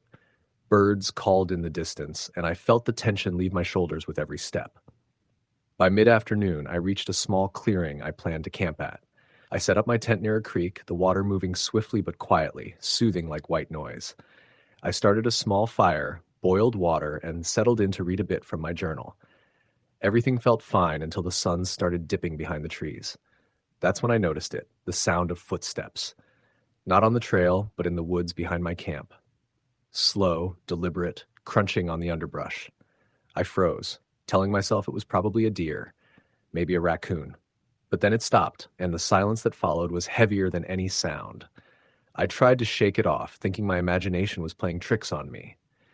I even laughed at myself for being paranoid. But when I went to gather some more firewood, I noticed something etched into the dirt. A footprint, unmistakably human.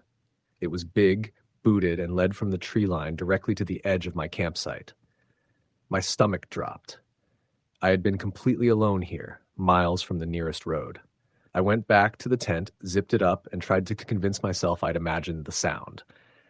I kept my flashlight close and my phone ready, though the reception was spotty at best. Night fell, and with it, the forest seemed to change. Shadows stretched longer. The wind whispered through the pines in a way that almost sounded like voices. Every small sound made me jump. Twigs snapping, leaves rustling, the occasional bird calling in the darkness. My heart hammered in my chest, but I kept telling myself to stay calm. Around midnight, I woke to the sound of something dragging across the forest floor. It was slow, heavy, deliberate. I froze, barely breathing, straining to listen. It circled my tent. My first thought was to scream, but my voice caught in my throat. The noise stopped suddenly, and I was plunged into a suffocating silence. I could feel my pulse in my ears. Then I heard it, a soft, almost inaudible whisper. "I see you." I jerked upright in the tent, grabbing my flashlight. I shined it into the darkness, but the beam only cut through the dense trees and underbrush. There was nothing there. Nothing. I tried to convince myself it was the wind, a hallucination from sleep deprivation, anything. But deep down, I knew that voice wasn't in my head. The rest of the night was a blur. Every time I tried to sleep, I heard it again. Whispers, footsteps, something circling my campsite. I felt like I couldn't breathe. By dawn, I hadn't slept a wink. I packed up as quickly as I could, my hands shaking, my mind racing. I left everything behind except the essentials, desperate to get out of there. As I hiked down the trail, I kept glancing over my shoulder. Every shadow looked like a person. Every movement in the trees made my stomach knot. About an hour from my campsite, I saw a figure standing off the trail, partially hidden behind a tree. It was tall, thin, wearing dark clothing that blended into the forest. When it saw me, it didn't move, didn't make a sound, just watched. My chest tightened, and I ran. I ran faster than I have in my life, branches whipping against my face, roots trying to trip me. When I finally broke through to the main trail, I didn't stop until I reached my car.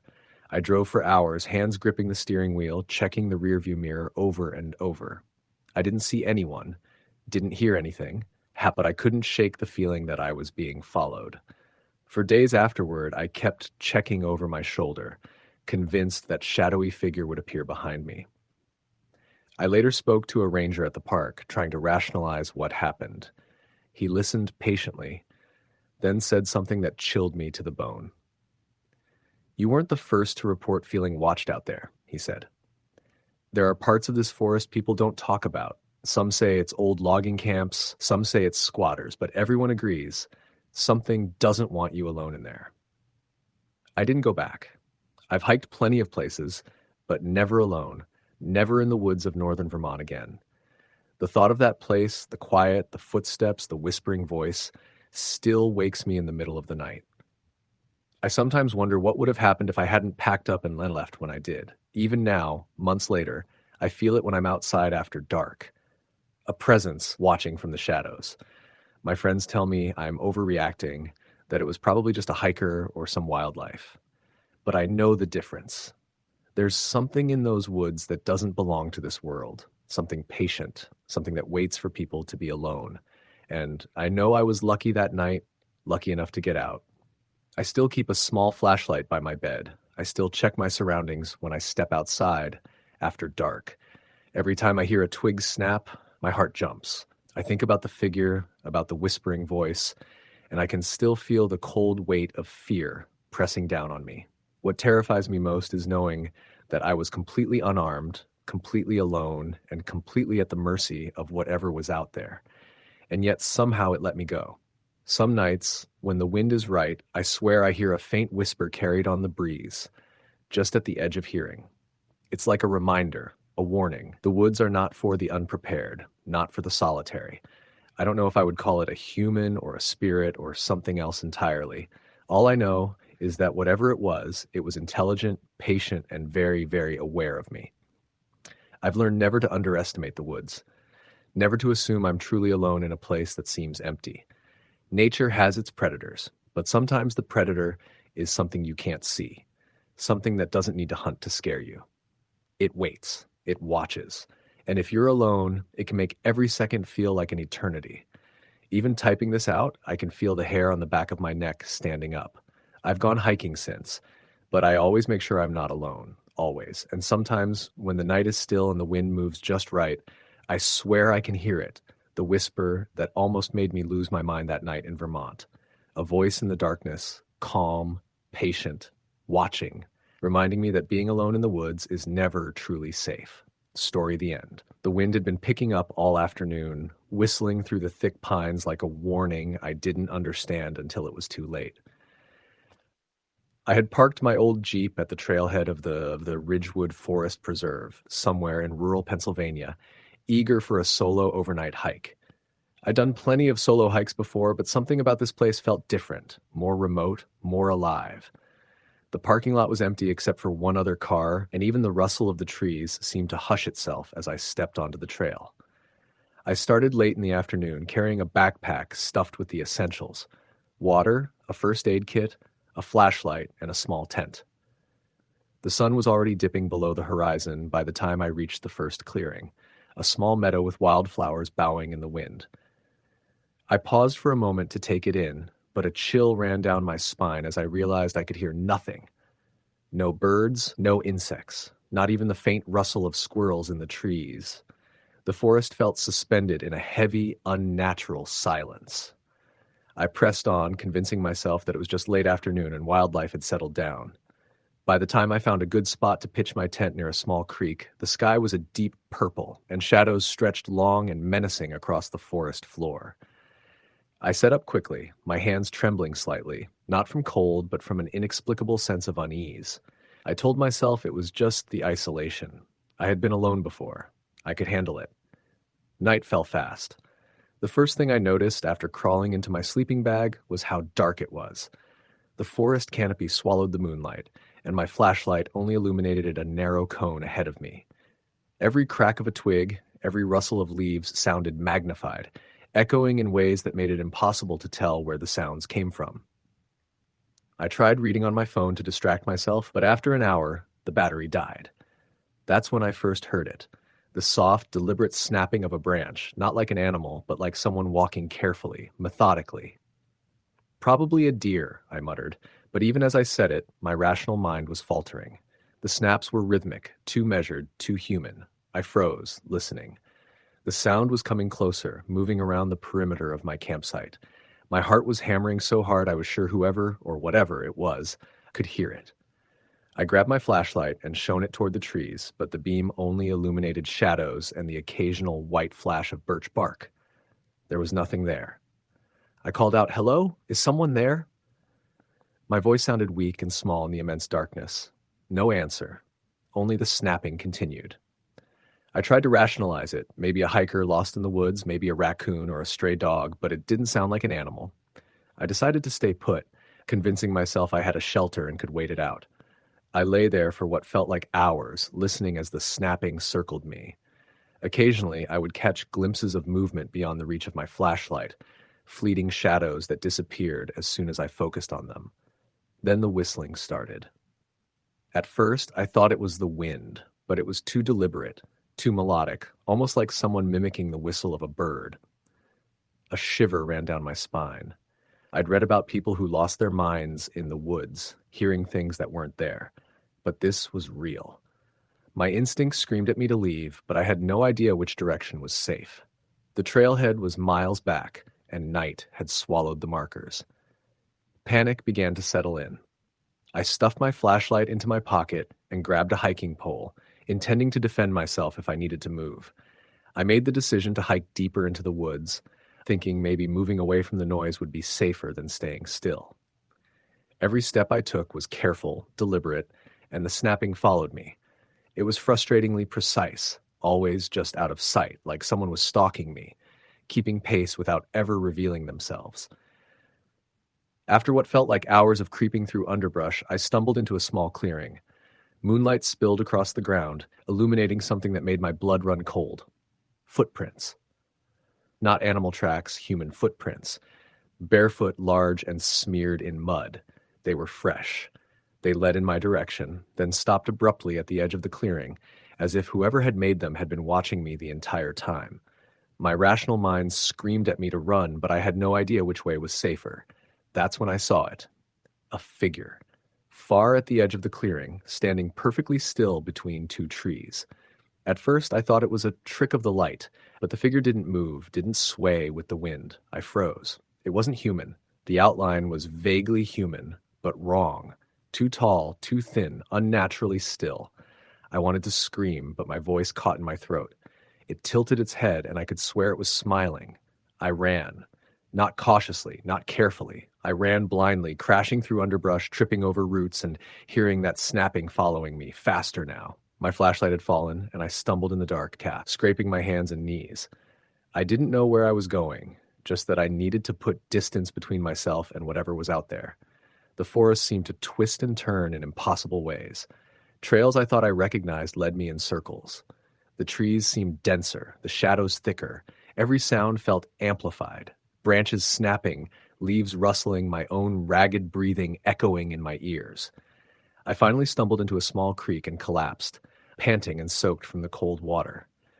I stayed there, pressed against the muddy bank, trying to slow my heartbeat. I convinced myself I had lost it, that the figure, the footprints, the snapping, it had all been a hallucination brought on by fatigue and fear. But then I heard it, a whisper, so faint I almost thought I imagined it. "Why are you here?" I scrambled back into the trees, moving as quietly as I could, though the snapping followed me relentlessly. I realized I was circling the same clearing, the one with the footprints. The figure appeared again, emerging from the shadows, impossibly still, impossibly silent. And then, in a voice that was low, guttural, and not quite human, it said, "You shouldn't be here." I ran without thinking. My mind was a chaos of terror and adrenaline. I didn't care about the trail, the campsite, or even the direction. I just ran, branches whipping my face, roots tearing at my clothes, mud and leaves sticking to my skin. After what seemed like hours, I broke into another clearing.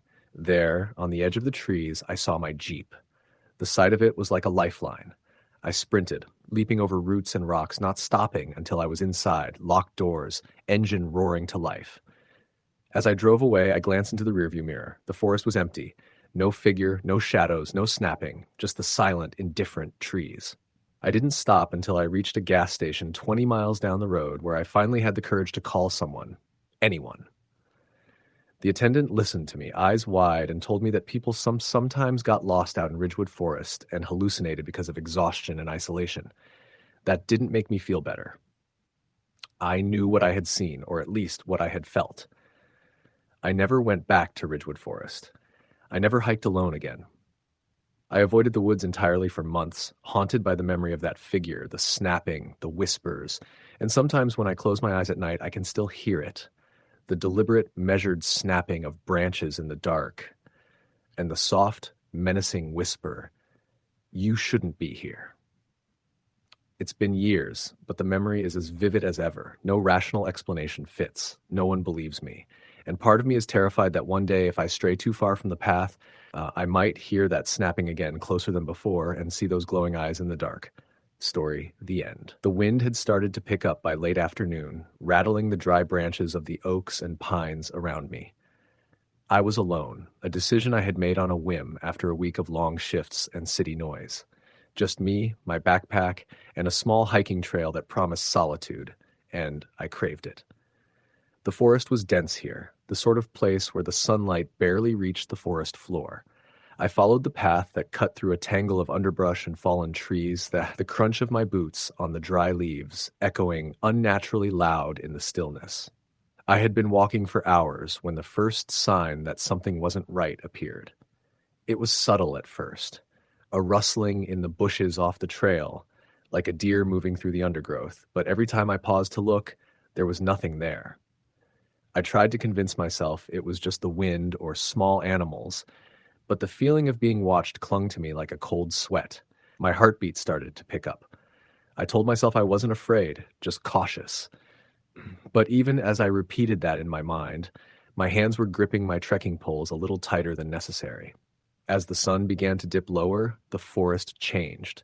Shadows stretched into shapes that didn't belong. The trees seemed taller, and the wind carried sounds that I wasn't sure were natural. At one point, I thought I heard someone whisper my name. I stopped dead in my tracks, listening. Nothing. My pulse was thundering in my ears. I started walking again, quicker this time, though I kept scanning the brush to my left and right. Every snap of a branch made me flinch. I realized I had taken a turn off the main trail without noticing. Panic prickled at the back of my neck. The forest was darker here, denser, and the path disappeared completely. I could hear my own breathing, ragged now, and a strange scratching sound coming from somewhere ahead. I froze. It was too rhythmic to be random branches falling. The sound grew louder, closer. I started moving backward, trying to retrace my steps, but the terrain was uneven and the shadows seemed to shift with me, almost as if they were alive. I found a clearing that looked like it had once been a campsite. Old, rotting logs circled a blackened fire pit. I thought I saw footprints in the dirt, faint and scattered. They weren't deer tracks. They were too large, human-like, and oddly spaced. A chill ran down my spine. I wasn't supposed to be here, alone, and the forest didn't feel friendly anymore. I debated calling someone, but the cell signal was non-existent.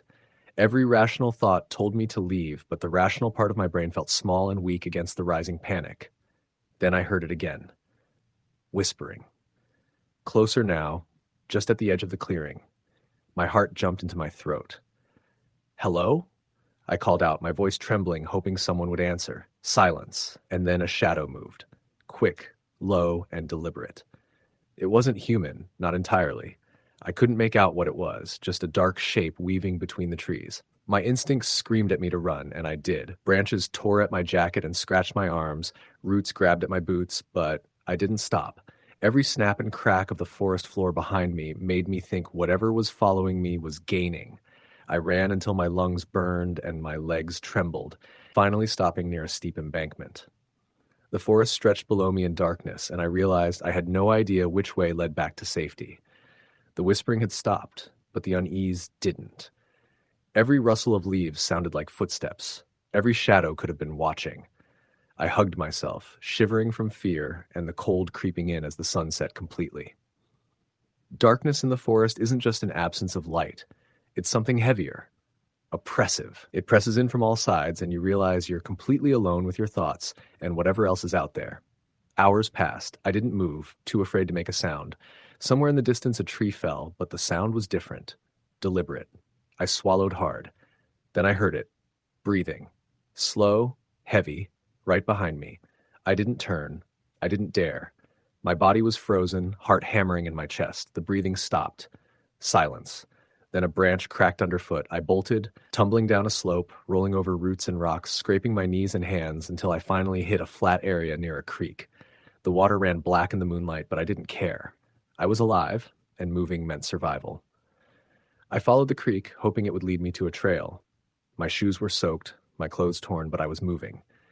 And then I heard it again, closer now. That same breathing, but accompanied by a low, guttural growl. I froze. My flashlight, which I had pulled out in desperation, caught movement across the creek. Two glowing eyes reflected back at me. I couldn't tell the shape. It was crouched low, watching, waiting. I wanted to scream, but my voice caught in my throat. I ran again, and for what felt like hours, I didn't look back. The forest seemed endless, and every time I thought I saw a road or a sign, it dissolved into shadows and trees. Exhaustion made my mind play tricks on me. I thought I saw figures between the trees, standing and watching me, and sometimes I swore I could hear whispering calling my name again. It was impossible, but my fear was strong enough to make it real in my mind. Eventually, I stumbled onto an old logging road. My boots slipped on loose gravel, and I collapsed, gasping, barely able to stand. But the sight of the road brought relief. Civilization might be close. I stumbled down it, shouting, hoping someone would hear me. And then, as I rounded a bend, I saw something carved into the tree beside the road. Words scratched deep into the bark. Leave.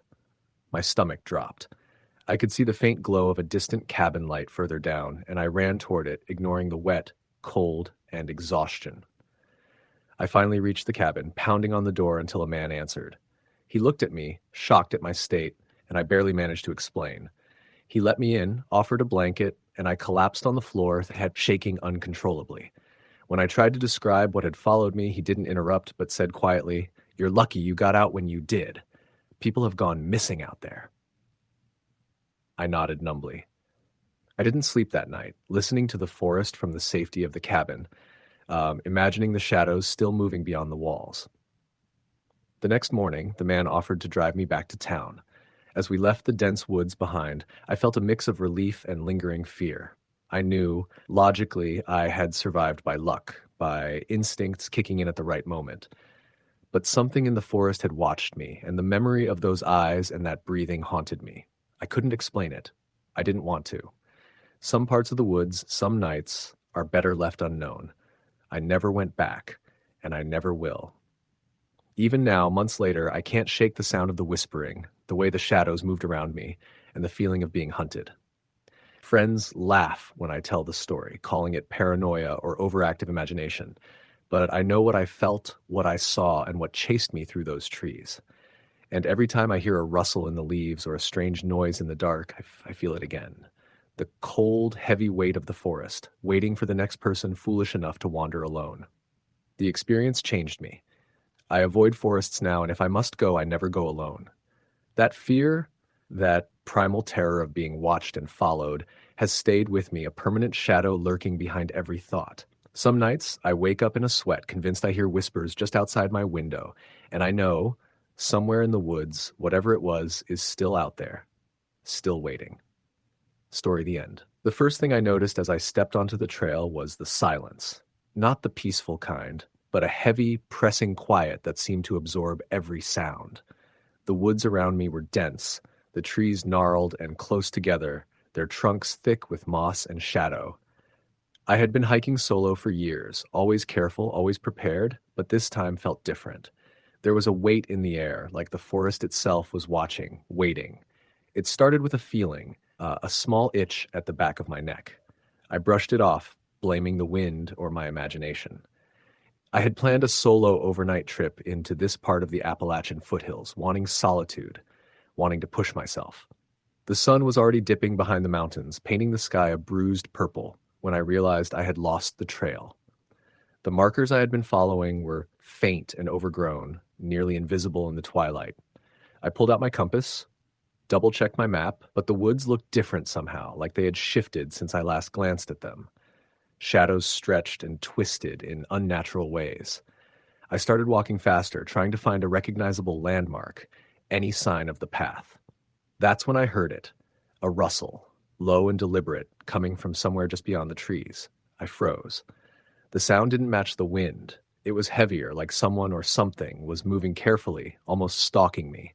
I told myself it was probably a deer or a raccoon, but the rational voice in my head was growing quieter, overwhelmed by a rising dread. Minutes passed, or maybe hours. It was impossible to tell in the fading light. Every step I took was mirrored by another sound behind me, faint but steady, keeping pace. My heart started to pound in my chest. I tried to call out, my voice cracking in the cold air, but only a hollow echo returned. Panic clawed at me, sharp and sudden. I considered turning back, retracing my steps, but I wasn't sure which direction was safe. I knew one thing for certain. I wasn't alone. The sun disappeared completely, and with it went any sense of safety. Darkness settled like a physical weight.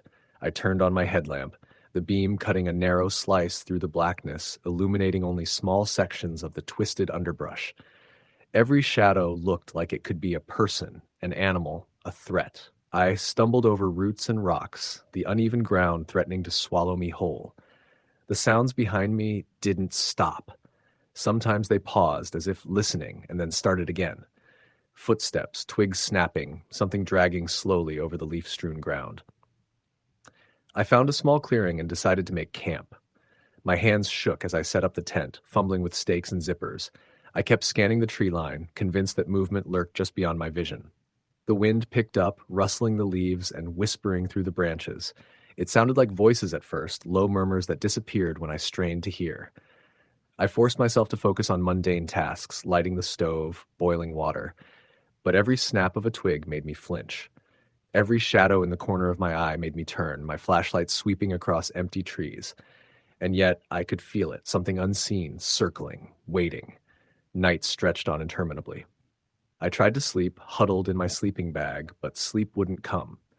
The forest had a rhythm to it, a deep, unsettling pulse that seemed to sync with my heartbeat. At one point, I heard a long, low growl that froze me in place.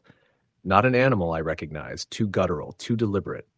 It was close, impossibly close. I whispered to myself that I was imagining it, that my fear was playing tricks, but the sound came again, resonant and raw, vibrating through the ground beneath me. I couldn't stay in the clearing. I packed up quickly, my hands slick with sweat, my breath coming in shallow gasps. Every step I took, I felt it. The presence just behind, keeping pace, never letting me go. I tried running, stumbling through the underbrush, branches slashing at my face, roots tripping me. The forest seemed endless, each tree a twin of the last, each shadow a mirror of fear. At one point, I fell into a ditch hidden under leaves, scraping my arms and knees, my flashlight spinning out of my hands. When I scrambled back up, my light caught something or someone standing just beyond the tree line. I don't know if it was human. I don't know if it was something else. But it was watching me, frozen, unmoving, as if studying me. I didn't look again. I ran until my lungs burned, until I stumbled into a small creek. The water was icy, numbing my legs, but I didn't care. I followed the sound of rushing water, hoping it would lead me out, hoping it would guide me to a road or a campsite or any sign of civilization. The footsteps followed, careful, patient, never closing in completely, but never letting me escape. Every time I glanced back, I saw nothing, but I felt it. Always there, just out of sight. A predator in the dark. Hours passed, the forest never ended, and the darkness never lifted. I called for help on my phone, but there was no signal, not even a flicker. Desperation clawed at me. I thought about shouting, about running blindly toward where I thought a road might be, but fear had rooted me in a tense, jerking motion, my body primed to flee but unsure where.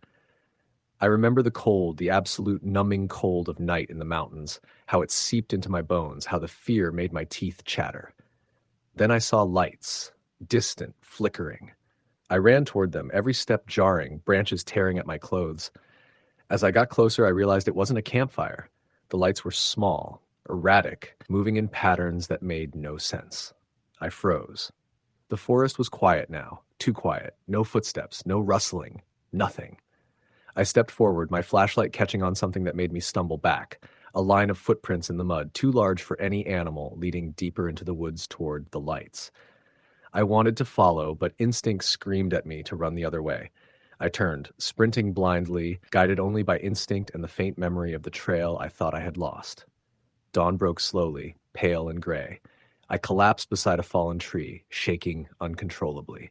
The forest had gone quiet again, the kind of silence that makes your ears ring. I was exhausted, terrified, but alive. Somehow I had stumbled onto a service road, the kind that hikers sometimes use but that dead-ended into dense forest. Cars passed occasionally, and when one did, I waved frantically, a ghostly figure in mud-streaked clothes, and they slowed, stared, and kept going. By mid-morning, I finally made it to a ranger station. The woman at the desk listened to my story, nodding politely, writing it down, but I could tell she thought I was exaggerating. She gave me a map, some water, and directions back to my car. But even as I drove away, safe in the warmth of my vehicle, I knew that whatever had followed me that night wasn't done. I could still feel the presence deep in the corners of my mind, and I knew that the forest hadn't let me go. It was patient, waiting, knowing I would return someday, or that it would find me elsewhere. Story, the end. The air was thick with the scent of pine and damp earth, and the late afternoon sun struggled to penetrate the dense canopy above. I had decided to hike alone that weekend, a spur-of-the-moment idea fueled by the promise of solitude and escape from the constant noise of city life. I'd always considered myself experienced, plenty of solo hikes, a few overnights in the backcountry, but nothing could have prepared me for what was about to happen.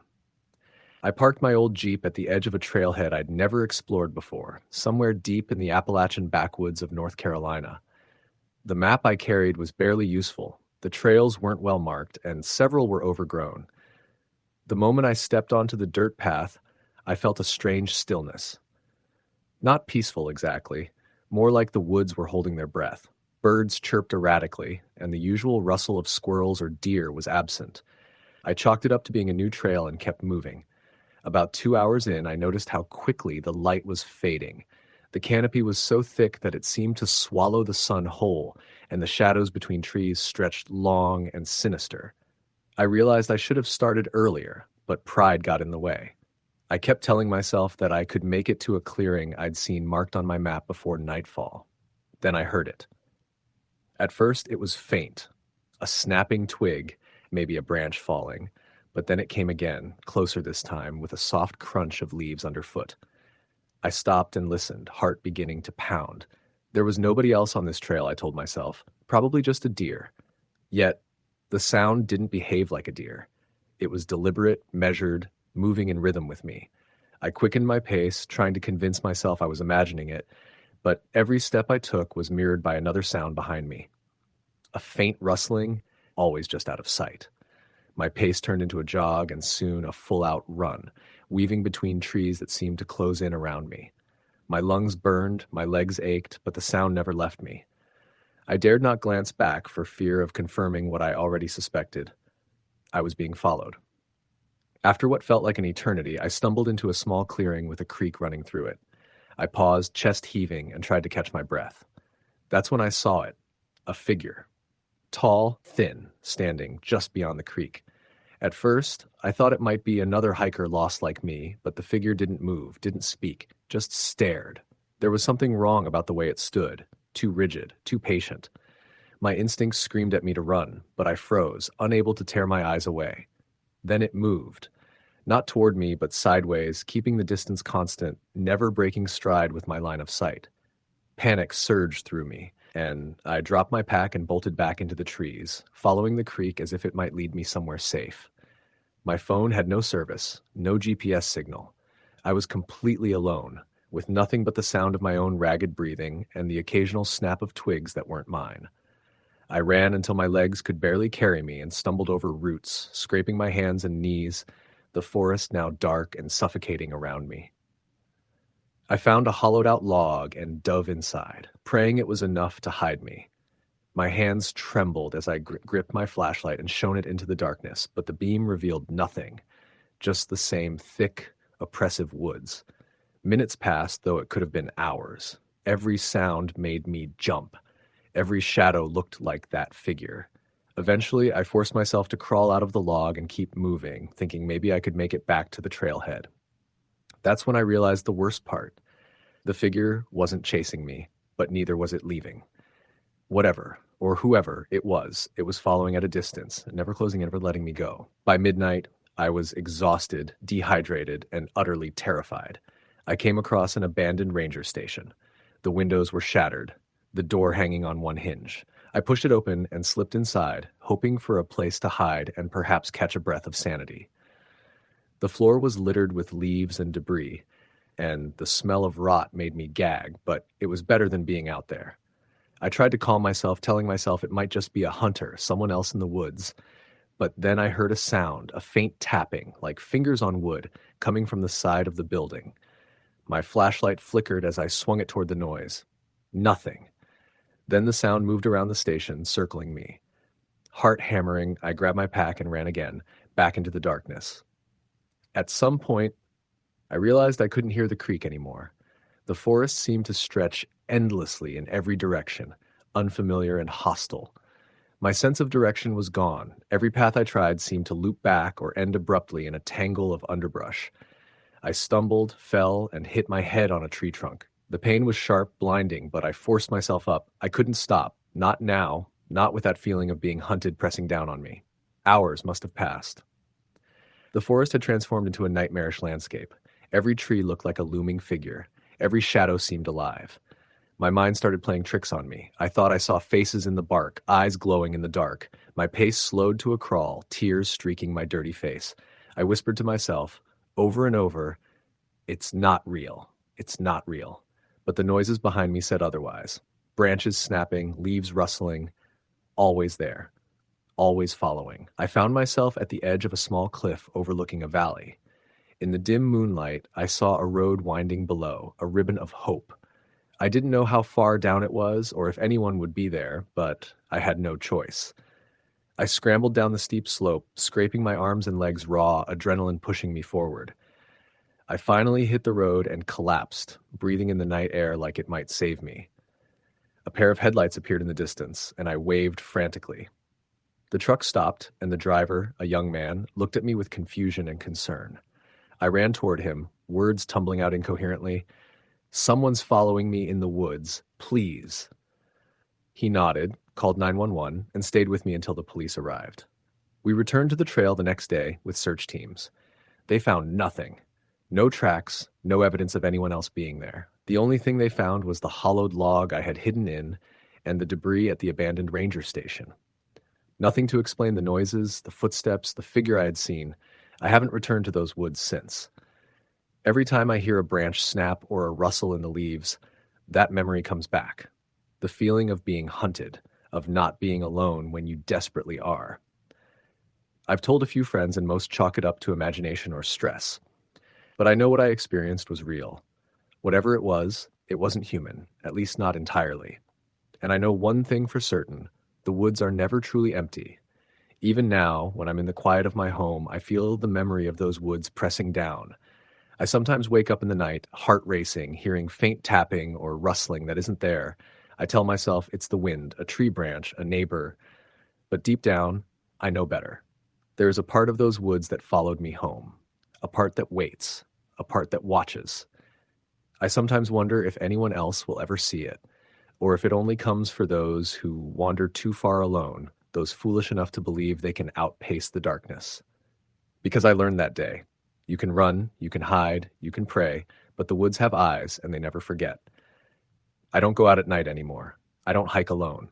I don't even walk my dog in the woods near my town. I stay on the streets in the light, because once you've felt that presence, you know there is no safety in shadows. And sometimes when I close my eyes, I can still hear the soft, deliberate crunch of footsteps just behind me, keeping pace, patient, waiting for the moment I let my guard down. I've never spoken publicly, because who would believe me, a grown man terrified of the woods he once loved? But I tell you this, the woods are not forgiving. They do not forget.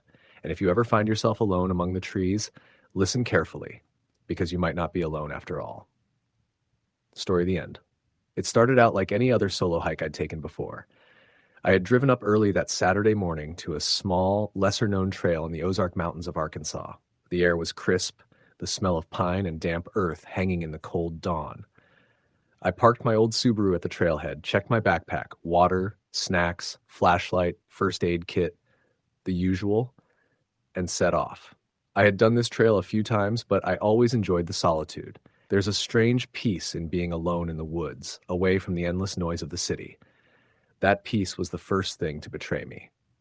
The first couple of hours passed normally. The trail was narrow, winding through dense forests, the ground littered with pine needles and fallen branches. I whistled to keep myself company, and the sound of it seemed to echo too far, bouncing back from the trees in a way that made me uneasy. I shrugged it off. Hikers often feel paranoid out here, the mind playing tricks. By midday, I was deep into a section I hadn't explored much. The trees were older here, gnarled and twisted, casting long shadows even though the sun was high. I paused at a stream to refill my bottle and eat a granola bar. That's when I first noticed it, the silence. Not the usual quiet of the forest, but a heavy, unnatural silence. No birds, no rustling of squirrels.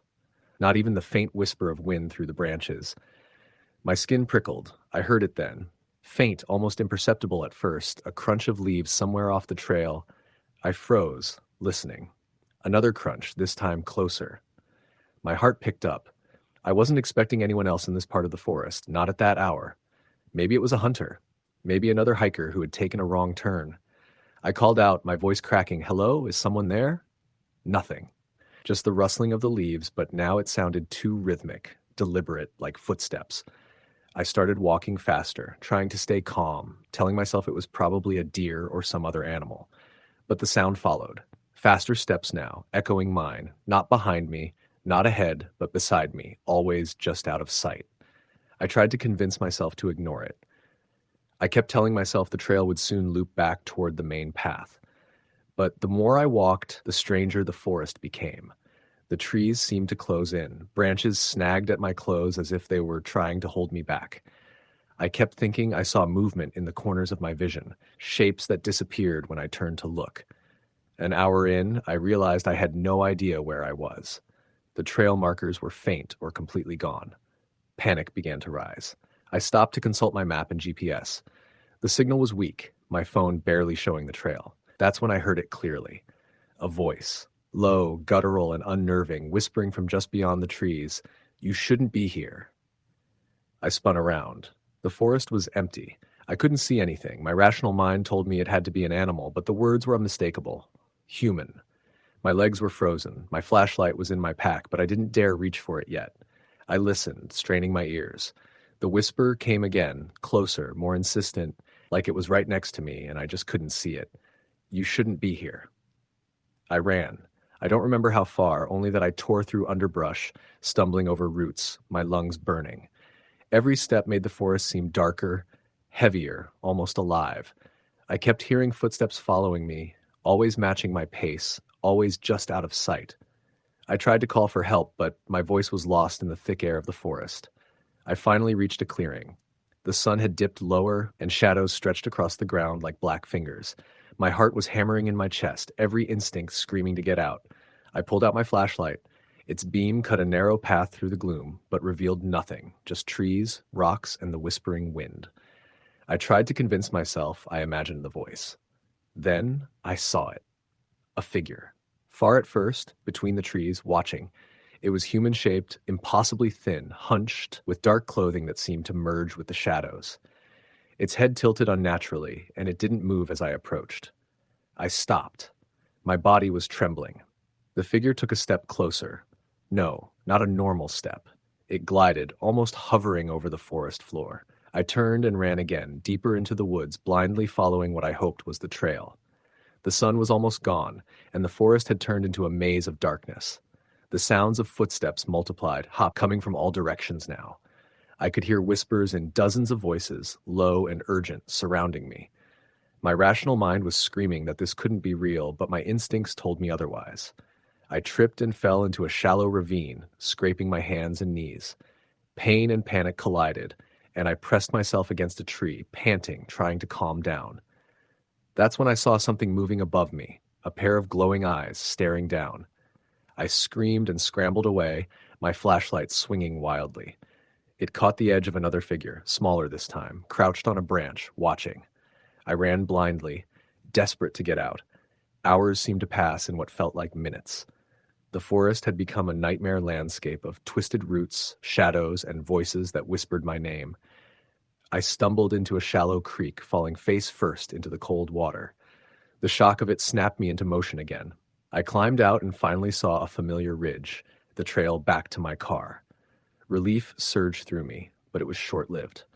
As I neared the edge of the trees, I realized the footsteps hadn't stopped. I turned, heart in my throat.